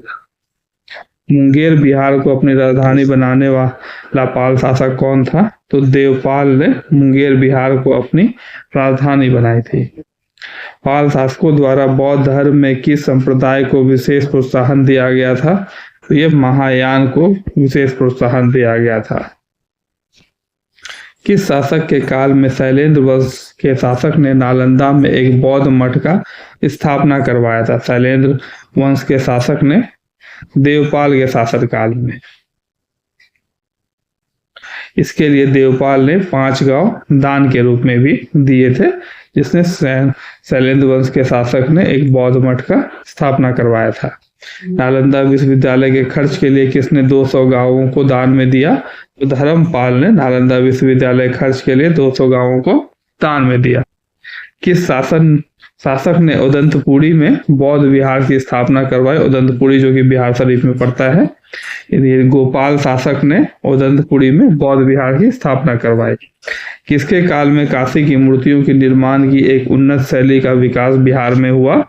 तो काशी की मूर्तियों के निर्माण की शैली पाल युग में इनका उन्नति हुई थी।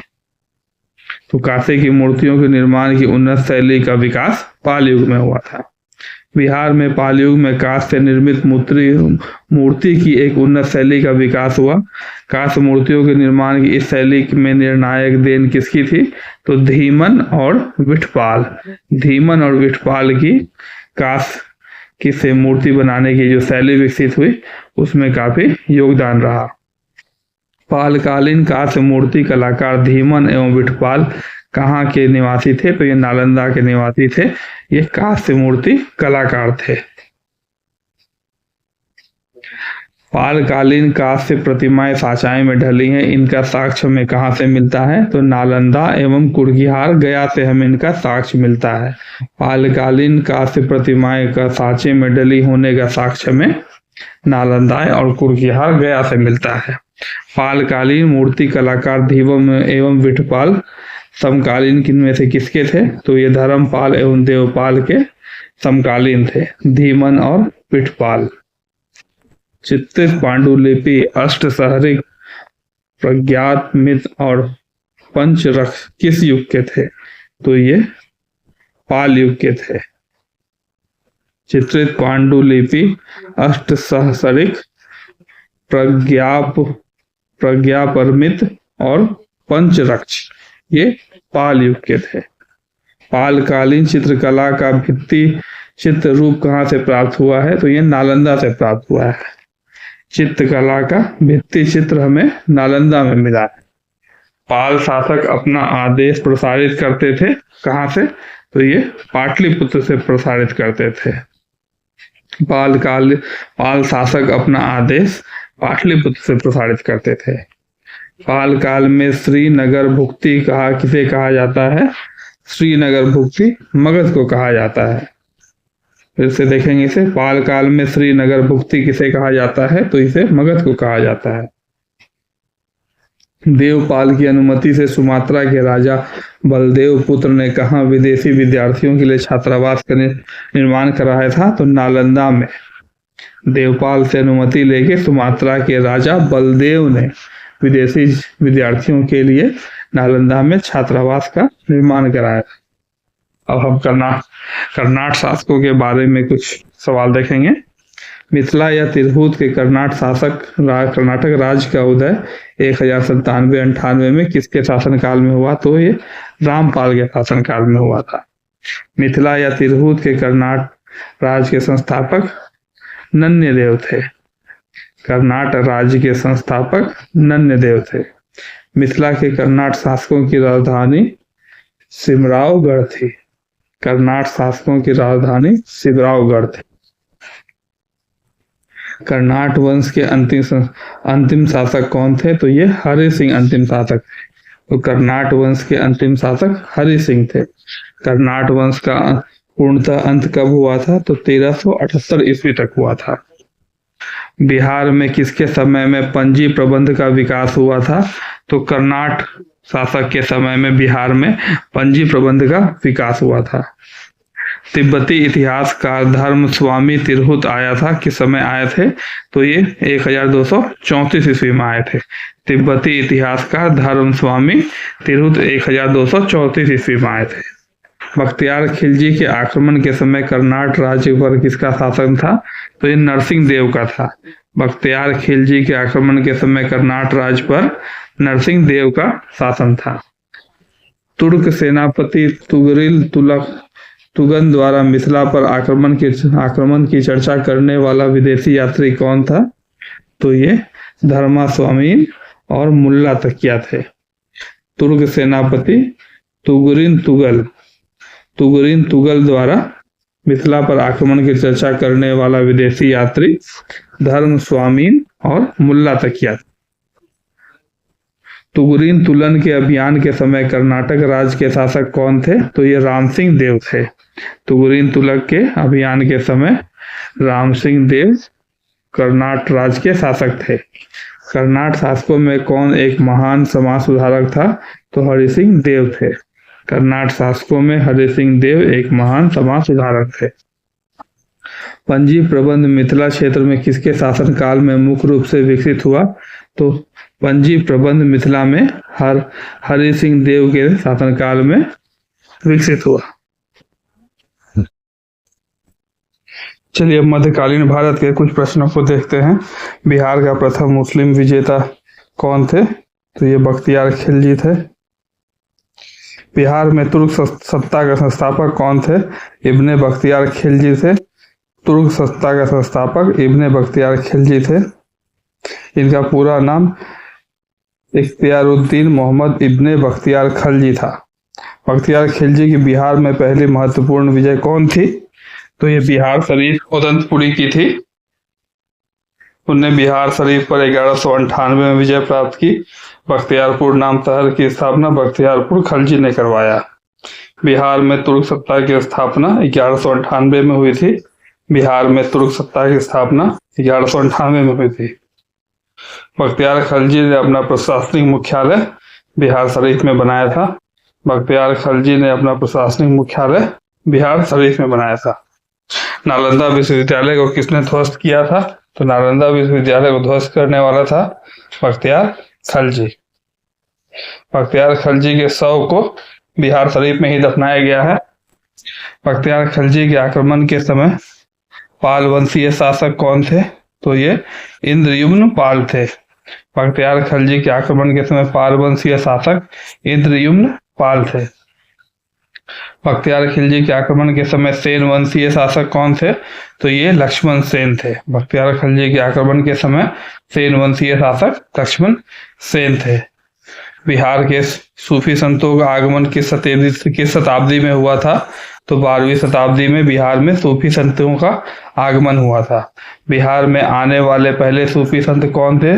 तो ये मोमिन आरिफ थे। बिहार में आने वाले पहले सूफी संत मोमिन आरिफ थे। मनेर की विजय से किस सूफी संत का संबंध था? तो ये ताज फकीर का था। मनेर की विजय से किस सूफी संत का संबंध था? तो ये ताज फकीर का था। बिहार पर बख्तियार खलजी के हमले का पहला विवरण कहाँ से मिलता है? तो ये तबकाते नासरी से मिलता है। बिहार पर बख्तियार खिलजी के हमले का पहला विवरण तबकाते नासरी से मिलता है। सल्तनत कालीन बिहार में सैन्य अभियान आयोजित करने वाला पहला सुल्तान कौन था? तो ये इल्तुतमिश था। बिहार में सैन्य अभियान आयोजित करने वाला पहला सुल्तान इल्तुतमिश था। बिहार को दिल्ली सल्तनत के अधीन करने वाला प्रथम सुल्तान कौन था? तो वो इल्तुतमिश था। दिल्ली सल्तनत के अधीन करने वाला प्रथम सुल्तान इल्तुतमिश था। इल्तुतमिश ने 1225 में लगभग किसे पराजित कर बिहार पर अधिकार किया था? 1225 में इसने हिसामुद्दीन एवज को पराजित किया था।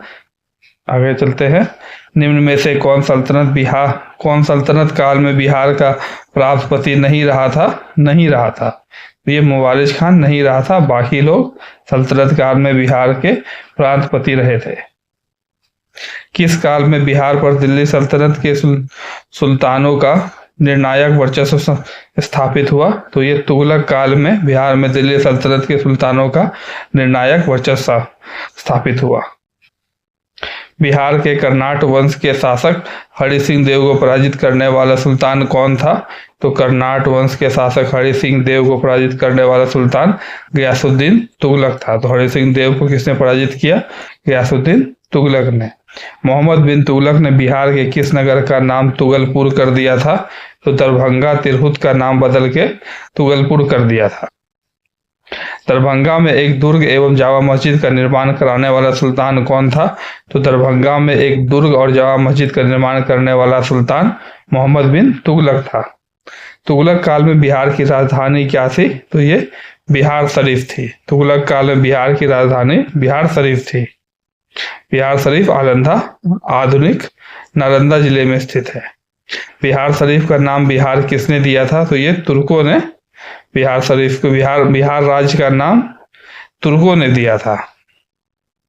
इस क्षेत्र में बौद्ध विहारों की संख्या अधिक थी, अतः उन्होंने इसे विहारों का प्रदेश कहा था, जिससे ये बिहार कहा गया आगे चल के। बिहार राज्य का नाम बिहार किस काल में पड़ा? तो ये तुगलक काल में पड़ा। मामिक इब्राहिम या मलिक बया बिहार का प्रशासन किस काल में था? मलिक इब्राहिम या मलिक बया बिहार का प्रशासक तुगलक काल में था। बिहार के तुगलक काल के सर्वाधिक महत्वपूर्ण प्रशासक मलिक इब्राहिम या मलिक बया का मकबरा कहाँ है? तो ये बिहार शरीफ में है। बिहार शरीफ में मलिक इब्राहिम या मलिक बया का मकबरा है, जो तुगलक काल के सर्वाधिक महत्वपूर्ण प्रशासक थे। बिहार के प्रसिद्ध संत शेख अहमद चिरमपोश से भेंट किस सुल्तान ने किया था? तो प्रसिद्ध संत शेख अहमद चिरमपोश से फिरोज तुगलक ने भेंट किया था। फिरोज तुगलक का फारसी अभिलेख कहाँ से मिलता है? तो ये बिहार शरीफ से मिलता है।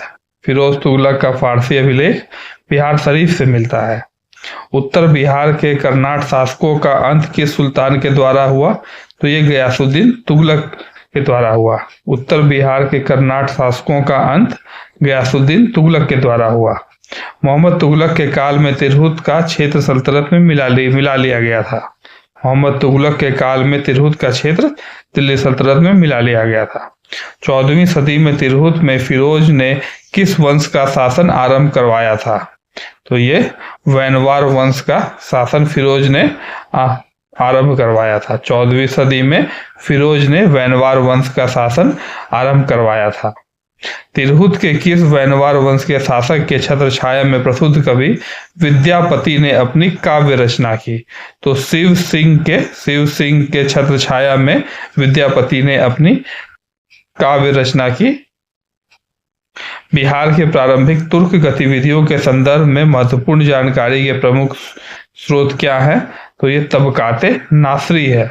तुर्क गतिविधियों के संबंध में महत्वपूर्ण जानकारी का स्रोत तबकाते नासरी है। इब्राहिम लोदी के काल में बिहार के किस सूबेदार ने सुल्तान के विरुद्ध विद्रोह किया? तो दरिया खां नुहानी ने किया। इब्राहिम लोदी के काल में बिहार के किस सूबेदार ने सुल्तान के खिलाफ विद्रोह किया था? तो दरिया खां नुहानी ने इब्राहिम लोदी के काल। बिहार के जनजातीय क्षेत्र के लिए झारखंड शब्द का प्रयोग पहली बार कब हुआ? तो ये 13वीं शताब्दी में पहली बार जनजातीय क्षेत्र के लोगों के लिए झारखंड शब्द का उपयोग हुआ था। वर्तमान बिहार क्षेत्र के लिए बिहार नाम सर्वप्रथम किस रचना से मिला है? तो ये तबकाते नासरी से मिला है। बिहार नाम सर्वप्रथम किस रचना से मिलता है? तो ये तबकाते नासरी से मिलता है। किस सुल्तान के तिरहुत को तुगलकपुर का नाम दिया? किस सुल्तान ने तिरहुत को तुगलकपुर का नाम दिया? तो ये मोहम्मद बिन तुगलक ने दिया। किस सुल्तान ने तिरहुत या तुगलकपुर से अपने सिक्के जारी किए? तो मोहम्मद बिन तुगलक ने तिरहुत से अपने सिक्के जारी किए। किस सुल्तान ने राजगीर स्थित जैन मंदिरों को अनुदान दिए?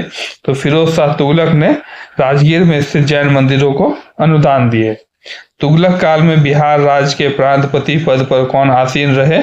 तो ये मलिक मियां और मजदुल मुल्क, ये दोनों बिहार के प्रांतपति पद पे स्थित थे। दिल्ली के किस सुल्तान ने बिहार में सैनिक अभियान कर मुंगेर तक अपना राज्य विस्तृत किया?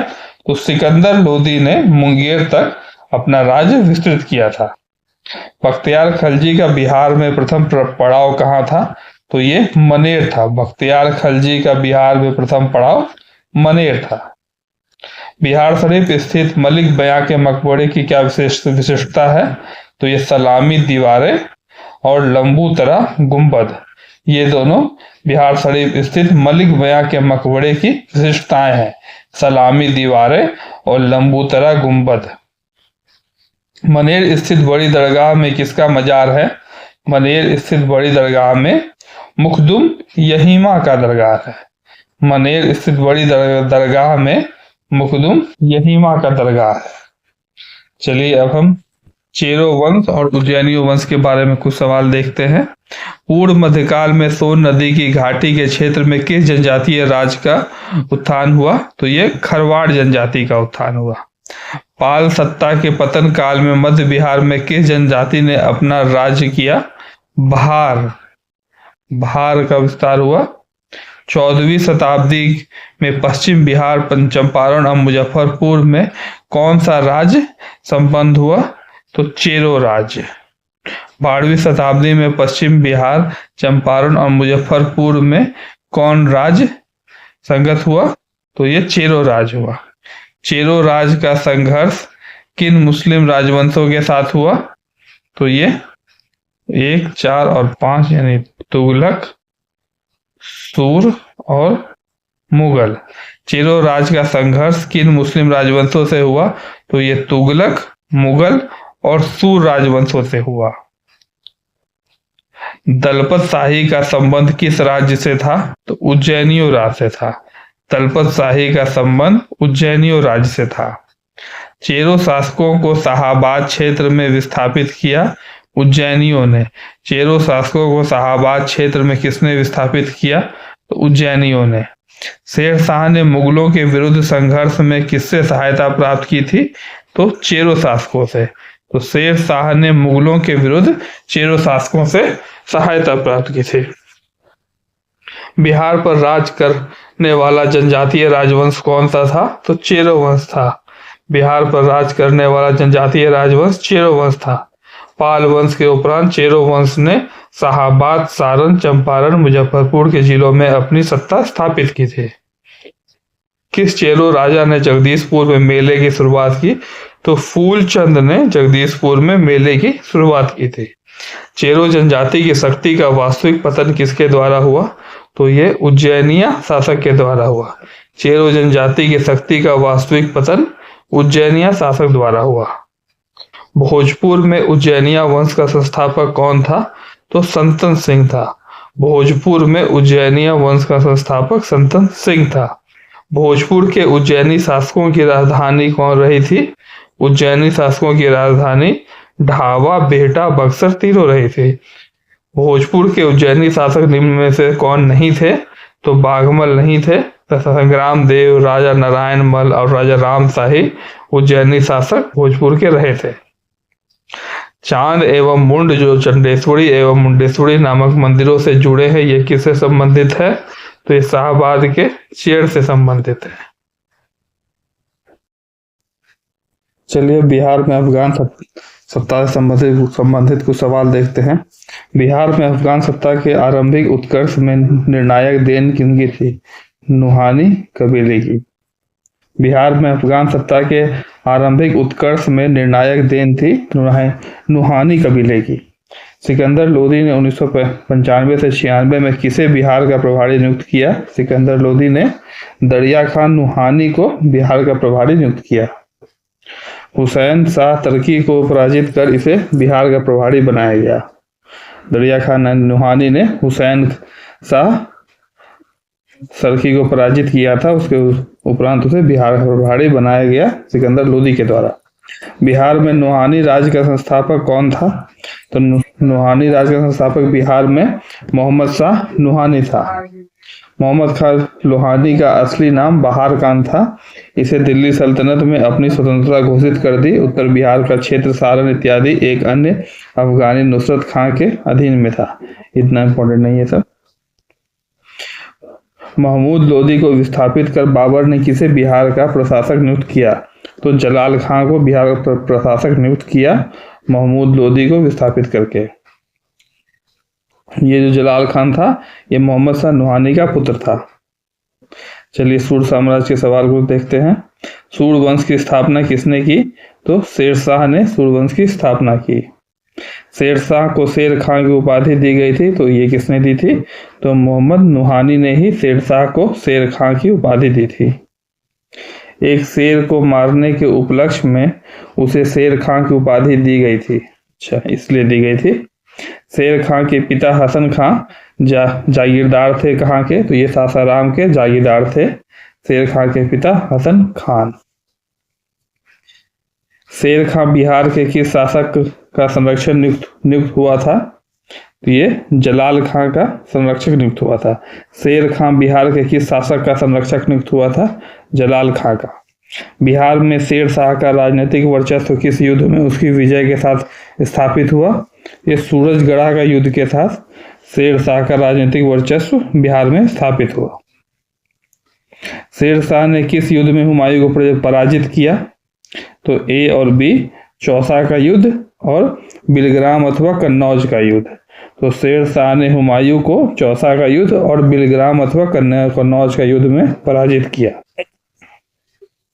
शेर शाह द्वारा पटना के नवनिर्माण का वर्णन किस रचना से मिलती है? तो तारीखे दाऊदी से मिलती है। शेर खान द्वारा पटना के नवनिर्माण का वर्णन तारीखे दाऊदी से मिलती है। शेर खान द्वारा अफगान राज्य की पुनर्स्थापना किस युद्ध के उपरांत हुई? तो ये कन्नौज या बिलग्राम के युद्ध के उपरांत हुई। शेर खान द्वारा अफगान राज्य की पुनर्स्थापना किस युद्ध के उपरांत? तो ये कन्नौज या बिलग्राम का युद्ध के उपरांत हुआ। शेर शाह का प्रशासनिक प्रयोगशाला किसे कहते हैं? तो ये सहस्राम या सासाराम को कहते हैं। शेर शाह का प्रशासनिक प्रयोगशाला सहस्राम को कहते हैं। बिहार का अंतिम अफगान शासक कौन था? तो अंतिम अफगान शासक बिहार का दाऊद खां करारानी था। शेर शाह का मकबरा कहाँ है? तो ये सासाराम में ही है। शेर शाह का मकबरा सासाराम में है। शेर शाह द्वारा पटना का दुर्ग और पटना को राजधानी बनाने की चर्चा कहाँ मिलती है? तो ये तारीखे दाऊदी में मिलती है। शेर खान द्वारा पटना को दुर्ग और पटना को राजधानी बनाने की चर्चा तारीखे दाऊदी में मिलती है। शेर खान द्वारा कौन सा कार्य कराया गया? तो उपयुक्त सभी। तो जब्त प्रणाली की शुरुआत कराई गई, सिकंदरीगंज एवं सन की डंडी का प्रयोग किया गया और रुपया का प्रचलन, ये तीनों शेर खान द्वारा ही किया गया। बिहार राज्य में स्थित सासाराम के किला का निर्माण किसने करवाया? तो सासाराम के किला का निर्माण शेर शाह ने कराया। निम्न में से कौन सा कार्य शेर शाह द्वारा नहीं किए गए? तो ये इबादत खाना का निर्माण ये नहीं किया गया। देश में भूमि का सर्वेक्षण ये कराया गया। ग्रैंड ट्रंक रोड ये कराया गया। किसानों को पट्टा देने तथा कबूलियत की प्रथा का आरंभ ये भी उसके द्वारा कराया गया। मध्यकाल में पटना का नवनिर्माण किसने कराया था? तो ये शेर शाह ने कराया था। मध्यकाल में पटना का नवनिर्माण शेर शाह ने ही करवाया था। सहस्राम किसके मकबरे के लिए प्रसिद्ध है? तो यहाँ पे हमें तीनों के मकबरे मिल जाएंगे, हसन खां सूर, इस्लाम शाह और शेर शाह सूरी। तो सहस्राम में हमें शेर शाह सूरी, इस्लाम शाह और हसन खां सूर के मकबरे मिल जाएंगे। शेर शाह के मकबरे के संबंध में क्या सही है? तो ये चारों सही है। यह झील के मध्य में स्थित अष्टकोष्ठी आकार का है। यह मकबरा चौकोर चबूतरे पे बना है जिसके चारों ओर सीढ़ियां हैं। इसकी छत एक भव्य गुंबद के रूप में है। ये तीनों सही है। पटना का प्रांतीय राजधानी बनाया था। प्रांतीय राजधानी पटना को शेर शाह ने ही बनाया था। सुप्रसिद्ध सूफी संत शेख वडन किस अफगान शासक के समकालीन थे? तो ये शेर शाह और इस्लाम खान के समकालीन थे। सुप्रसिद्ध सूफी संत शेख वडन शेर शाह और इस्लाम शाह के समकालीन थे। अष्टकोणीय मकबरों की श्रृंखला में अंतिम मकबरा किसका है? तो ये इस्लाम शाह का है। अष्टकोणीय मकबरों की श्रृंखला में अंतिम मकबरा इस्लाम शाह का है। शेर शाह के अधीन बिहार में कितनी सरकारें थी? तो ये 7 सरकारें थी। शेर शाह के अधीन बिहार में 7 सरकारें थी। शेर शाह द्वारा पटना किले और नगर को बनाने में कितना व्यय हुआ? तो पटना किले और नगर को बनाने में 5 लाख का व्यय हुआ था उस समय। मुगलकालीन बिहार। मुगल शासक बाबर ने किसे पराजित कर बिहार पर नियंत्रण प्राप्त किया? तो मुगल शासक बाबर ने महमूद लोदी को हराया और बिहार पर नियंत्रण पाया। घाघरा का युद्ध में बाबर ने महमूद लोदी को पूरी तरह से पराजित किया।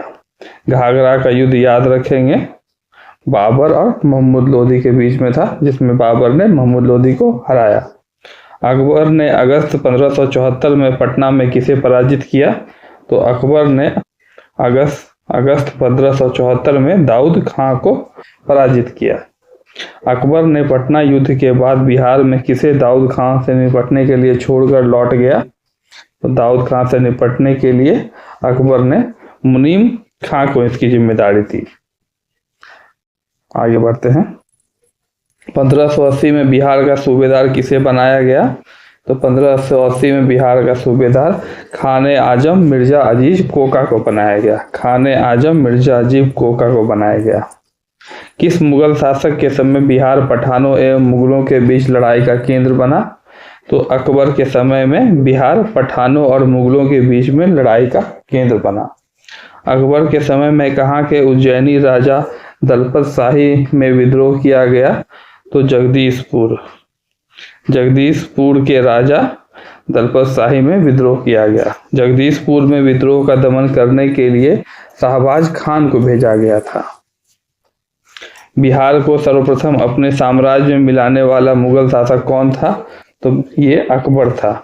बिहार को सर्वप्रथम अपने साम्राज्य में मिलाने वाला मुगल शासक अकबर था। बिहार को मुगल साम्राज्य के प्रांत का दर्जा कब मिला था? तो ये 1580 में मिला था। मुगल साम्राज्य के प्रांत का दर्जा 1580 में मिला था। किस मुगल शासक ने मनेर को बड़ी दरगाह का भ्रमण किया था? तो बाबर ने मनेर की बड़ी दरगाह का भ्रमण या दर्शन किया था। किस मुगल शासक ने मनेर में बंगाल के सुल्तान से भेंट की थी? तो ये हुमायूं ने किया था। हुमायूं ने मनेर में बंगाल के सुल्तान से भेंट की थी। पटना की विजय में किस मुगल शासक ने भाग लिया था? तो पटना के विजय में अकबर ने भाग लिया था। किस मुगल राजकुमार ने अपने विद्रोह के क्रम में बिहार में शरण ली थी? तो शाहजहां ने जब विद्रोह किया था तो उसने बिहार में शरण ली थी। मुगलकालीन बिहार में कितनी सरकारें थी? तो मुगलकालीन बिहार में 7 सरकारें थी या 7 प्रमंडल। अकबर कालीन बिहार के सूबेदारों में सबसे प्रसिद्ध कौन था? तो ये राजा मान सिंह थे। अकबर कालीन बिहार के सूबेदारों में सबसे प्रसिद्ध राजा मान सिंह थे। बिहार किस मुगल सूबेदार ने रोहतास को अपनी राजधानी बनाया? तो ये राजा मान सिंह ने रोहतास को अपनी राजधानी बनाया। किस मुगल शासक के समय बिहार में सर्वाधिक विद्रोह हुए? तो अकबर के समय में बिहार में सर्वाधिक विद्रोह हुए।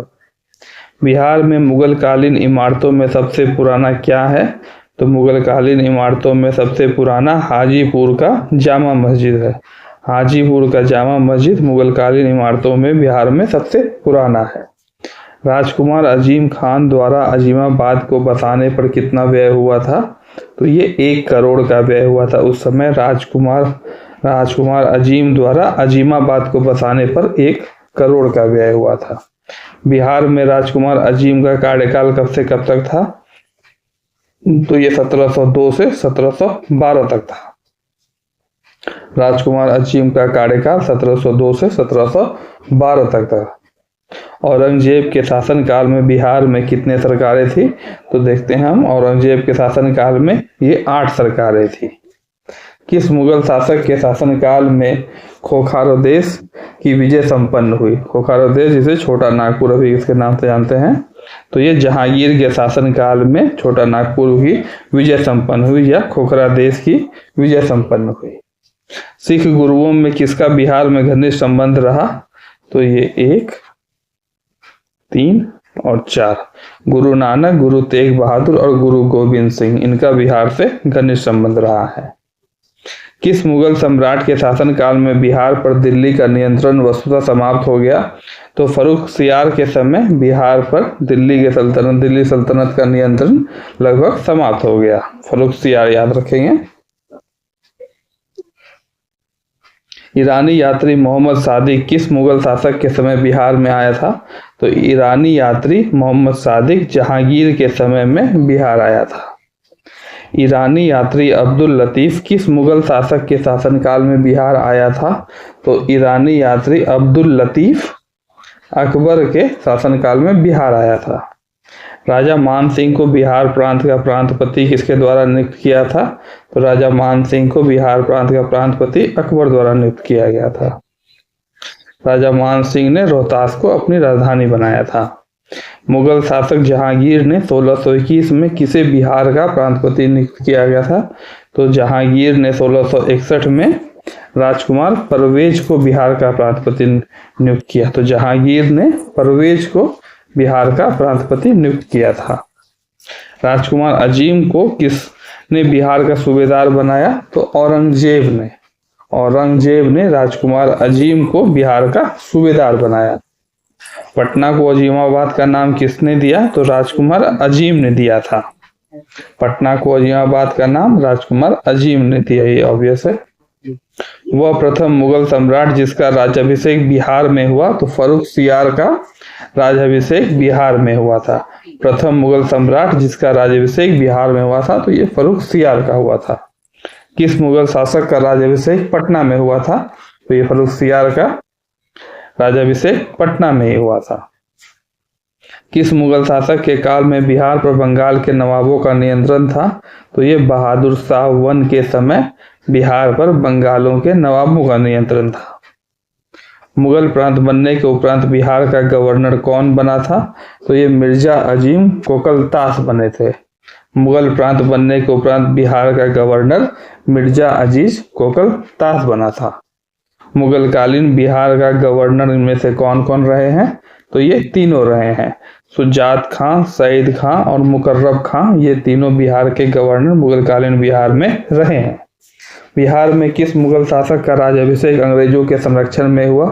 तो ये शाह आलम द्वितीय का राज्याभिषेक बिहार में अंग्रेजों के संरक्षण में हुआ। आगे बढ़ते हैं। मुगल काल में बिहार का व्यापार किस महाद्वीप से होता था? तो ये मुगल काल में बिहार का व्यापार एशिया, अफ्रीका, यूरोप तीनों जगहों से होता था। तो एशिया, अफ्रीका और यूरोप से बिहार का व्यापार उस समय होता था। बिहार में मुगल स्थापत्य कला का सर्वश्रेष्ठ उदाहरण में से क्या है? तो मुगल स्थापत्य कला का सर्वश्रेष्ठ उदाहरण मनेर स्थित शाह दौलत का मकबरा है। बिहार के मनेर में स्थित शाह दौलत का मकबरा किसके द्वारा बनाया था? तो शाह दौलत का मकबरा इब्राहिम खां काकर द्वारा बनाया था। इब्राहिम खां काकर द्वारा शाह दौलत का मकबरा बनाया गया था। बिहार के मनेर में स्थित शाह दौलत का मकबरा के संदर्भ में क्या सही है? तो ये ए और बी दोनों सही है। इसका निर्माण लाल पत्थर से हुआ था। तो शाह दौलत का मकबरा का निर्माण लाल पत्थर से हुआ था। इस पर अकबर के अधीन विकसित संश्लेषित शैली का प्रभाव है। अकबर के अधीन जो शैली विकसित हुई थी इस पे उसका काफी प्रभाव है। इसका निर्माण 1617 में हुआ था और बिहार में मुगल शैली का ये सर्वश्रेष्ठ उदाहरण है। शाह दौलत का मकबरा याद रखेंगे। 1556-57 में मुगल शासक अकबर ने किसे विद्वता पुरस्कार में उसे मिथिला का राज्य दे दिया? तो महेश ठाकुर को अकबर ने विद्वता के पुरस्कार स्वरूप मिथिला का राज्य दिया। शाहजहां के काल में बिहार का सूबेदार कौन था? तो शाहजहां के काल में शाइस्ता खान था। याद रखेंगे, शाहजहां के काल में बिहार का सूबेदार शाइस्ता खान था। अकबर ने बंगाल तथा बिहार को मुगल साम्राज्य में मिलाया था। तो ये कब मिलाया था? 1576 में मिलाया। अकबर ने बंगाल तथा बिहार को मुगल साम्राज्य में 1576 में मिलाया। मुगल काल में किस वर्ष बिहार को बंगाल सूबे का अंग मान लिया गया था? तो ये बिहार को बंगाल सूबे का अंग 1733 में मान लिया गया। बिहार में शासन करने वाला प्रथम मुगल शहजादा कौन था? तो यह शहजादा परवेज था। बिहार में शासन करने वाला प्रथम मुगल शहजादा परवेज था। आधुनिक बिहार के कुछ सवालों को देखते हैं। नवाब अली वर्दी खां की बिहार का कार्यकाल कब से कब तक था? तो नवाब अली वर्दी खां का कार्यकाल 1734 से 1740 तक था। अली वर्दी खान ने बंगाल की गद्दी पर अधिकार कब किया था? तो अली वर्दी खान ने बंगाल की गद्दी पर 1740 में अधिकार किया। बंगाल के नवाबों में किसने राजधानी मुर्शिदाबाद से हटाकर मुंगेर स्थापित किया? तो मीर कासिम ने राजधानी को मुर्शिदाबाद से हटाकर मुंगेर ट्रांसफर किया था। 1748 में बिहार में किस उपनवाब की हत्या हुई? तो ये हैबत जंग की हत्या हुई थी बिहार में 1748 में। 1748 में अली वर्दी खान ने रानी सराय के युद्ध में किसे पराजित किया? तो अली वर्दी खान ने अफगानों को रानी सराय के युद्ध में पराजित किया था। निम्नलिखित में से कौन बिहार का प्रथम नायब नाजिम था? तो राजा राम नारायण बिहार का प्रथम नायब नाजिम था। राजा राम नारायण बिहार का प्रथम नायब नाजिम था। 1733 में मुगल सम्राट मोहम्मद शाह ने किसे बिहार की सूबेदारी प्रदान की थी? तो मुगल सम्राट मोहम्मद शाह ने सुजाउद्दीन को बिहार की सूबेदारी प्रदान की थी। तो सुजाउद्दीन को 1733 में बिहार की सूबेदारी मिली थी। अली वर्दी खान ने बिहार में अफगानों को किस युद्ध में पराजित किया? तो अली वर्दी खान ने बिहार में अफगानों को पटना के युद्ध में पराजित किया था। तो अली वर्दी खान पटना का युद्ध अफगानों को हराया, ये याद रखना है। बिहार में कहाँ अली वर्दी खान ने मराठों को पराजित किया? तो अली वर्दी खान ने मराठों को फतुआ के समीप पराजित किया। बिहार के किस उप नवाब को अफगानों ने हत्या कर दी थी? तो जैनुद्दीन हैबतगंज की हत्या अफगानों ने कर दी थी। जैनुद्दीन हैबतगंज की हत्या अफगानों ने की थी। तो 1748 में उसका हत्या हुई थी उनकी। बिहार में यूरोपीय कंपनी के साथ रिगार्डिंग कुछ सवाल देखते हैं। बिहार में डेन व्यापारियों ने कहाँ व्यापारी कोठी खोली थी? तो ये पटना सिटी में खोली थी। नेपाली कोठी भी कहते हैं। डेनमार्क से जो लोग आए थे उनको डेन कहते हैं। बिहार के पटना में माल गोदाम की स्थापना फ्रांसीसियों ने कब किया? तो 1734 में। बिहार से यूरोपीय कंपनियां क्या व्यापारिक सामग्री प्राप्त करती थी? तो ये अनाज, सोडा और वस्त्र तीनों प्राप्त करती थी। अनाज, सोडा और वस्त्र। बिहार अंग्रेजों की बिहार के साथ व्यापार में मुख्य आयात सामग्री क्या थी? तो अनाज, सोडा और अफीम, बिहार से मुख्यतः अनाज, सोरा और अफीम का आयात करती थी अंग्रेज सरकार।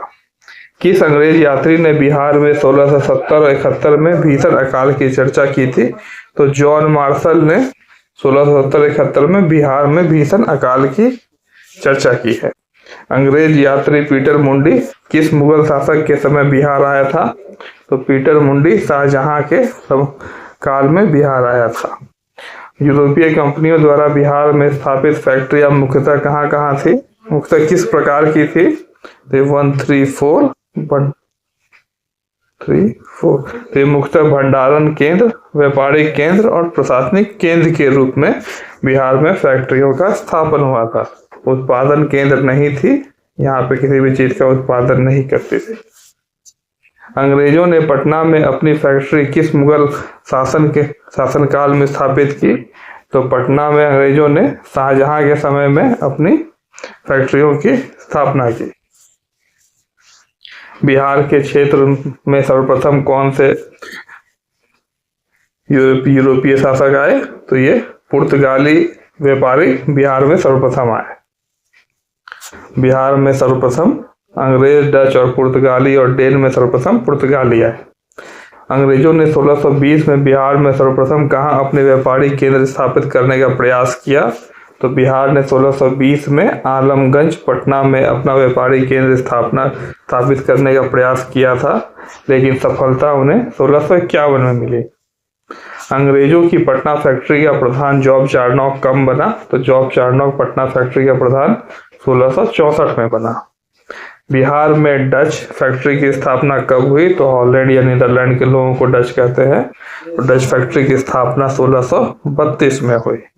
बिहार में सर्वप्रथम डचों ने पटना कॉलेज की उत्तरी इमारत में डच फैक्ट्री की स्थापना की। पटना सिटी में डेन लेवो ने अपनी फैक्ट्री की स्थापना कब की थी? तो ये 1774 में हुई थी। पटना सिटी में 1774 में डेन ने अपनी फैक्ट्री स्थापित की। किस यात्री ने पटना को मुगल साम्राज्य का दूसरा सबसे बड़ा नगर और उत्तरी भारत का सबसे बड़ा व्यापारिक केंद्र बताया है? तो तैवर्निये ने पटना को मुगल साम्राज्य का दूसरा सबसे बड़ा नगर और उत्तरी भारत का सबसे बड़ा व्यापारिक केंद्र बताया है। तो नाम याद रखेंगे, तैवर्निये। ये फ्रांसीसी यात्री था।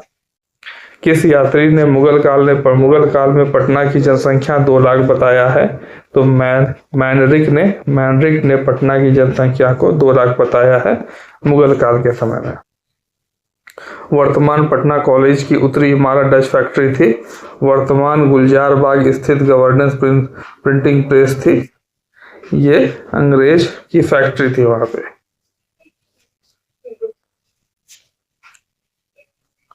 आगे बढ़ते हैं। प्लासी का युद्ध के उपरांत बिहार का उपनवाब कौन बना? तो 1757 में जो प्लासी का युद्ध हुआ उसके उपरांत बिहार का उपनवाब मीरन बना। बंगाल के किस नवाब ने मुंगेर को अपनी राजधानी बनाया? तो मीर कासिम ने मुंगेर को अपनी राजधानी बनाया था।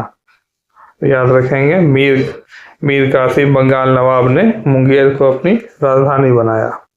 बिहार आने वाला पहला अंग्रेजी यात्री कौन था? तो ये राल्फ फीच था। राल्फ फीच याद रखेंगे, बिहार आने वाला प्रथम अंग्रेज यात्री। बिहार में ब्रिटिश सत्ता का सर्वप्रथम विरोध किसने किया?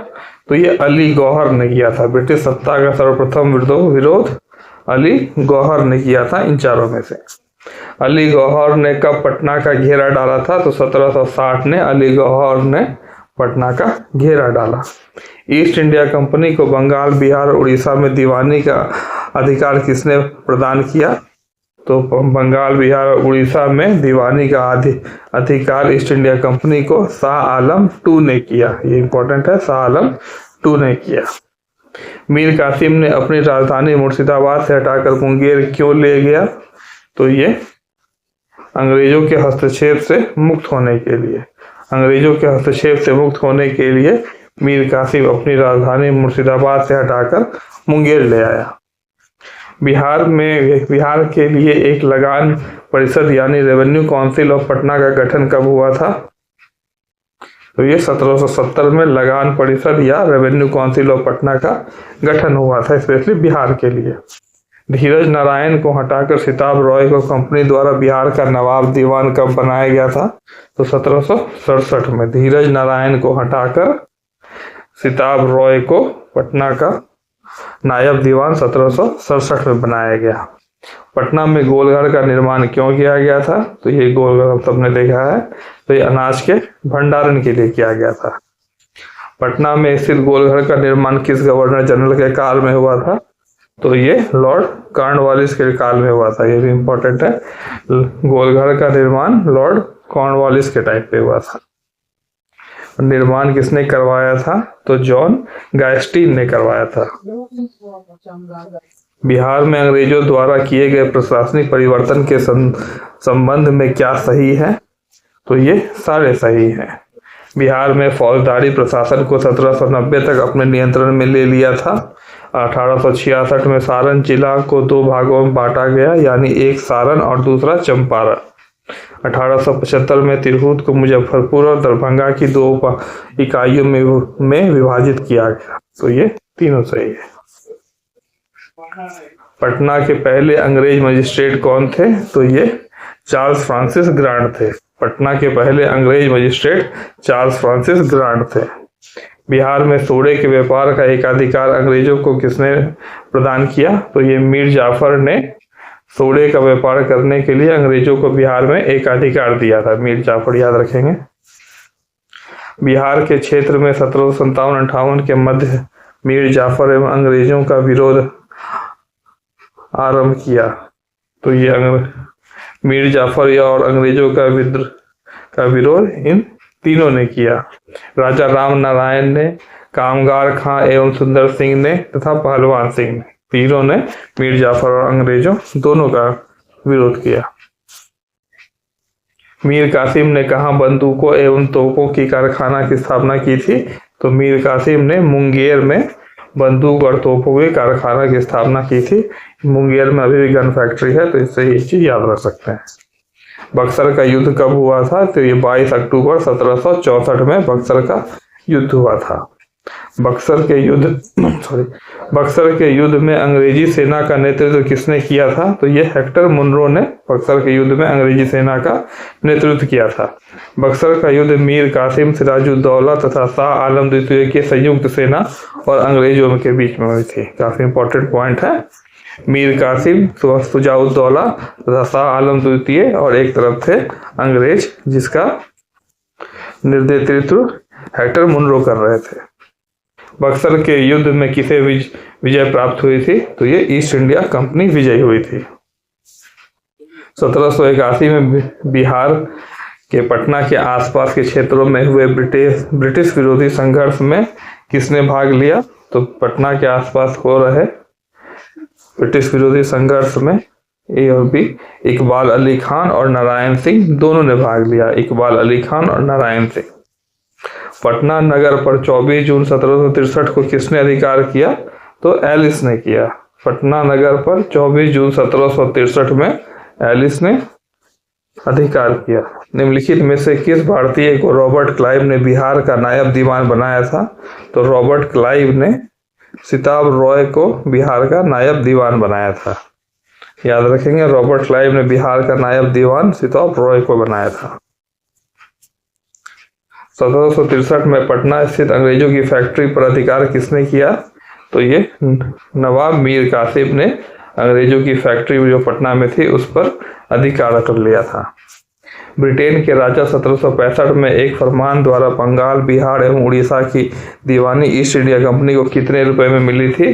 तो 26 लाख रुपए में बंगाल, बिहार और उड़ीसा की दीवानी ईस्ट इंडिया कंपनी को मिल गई थी साल 1765 में।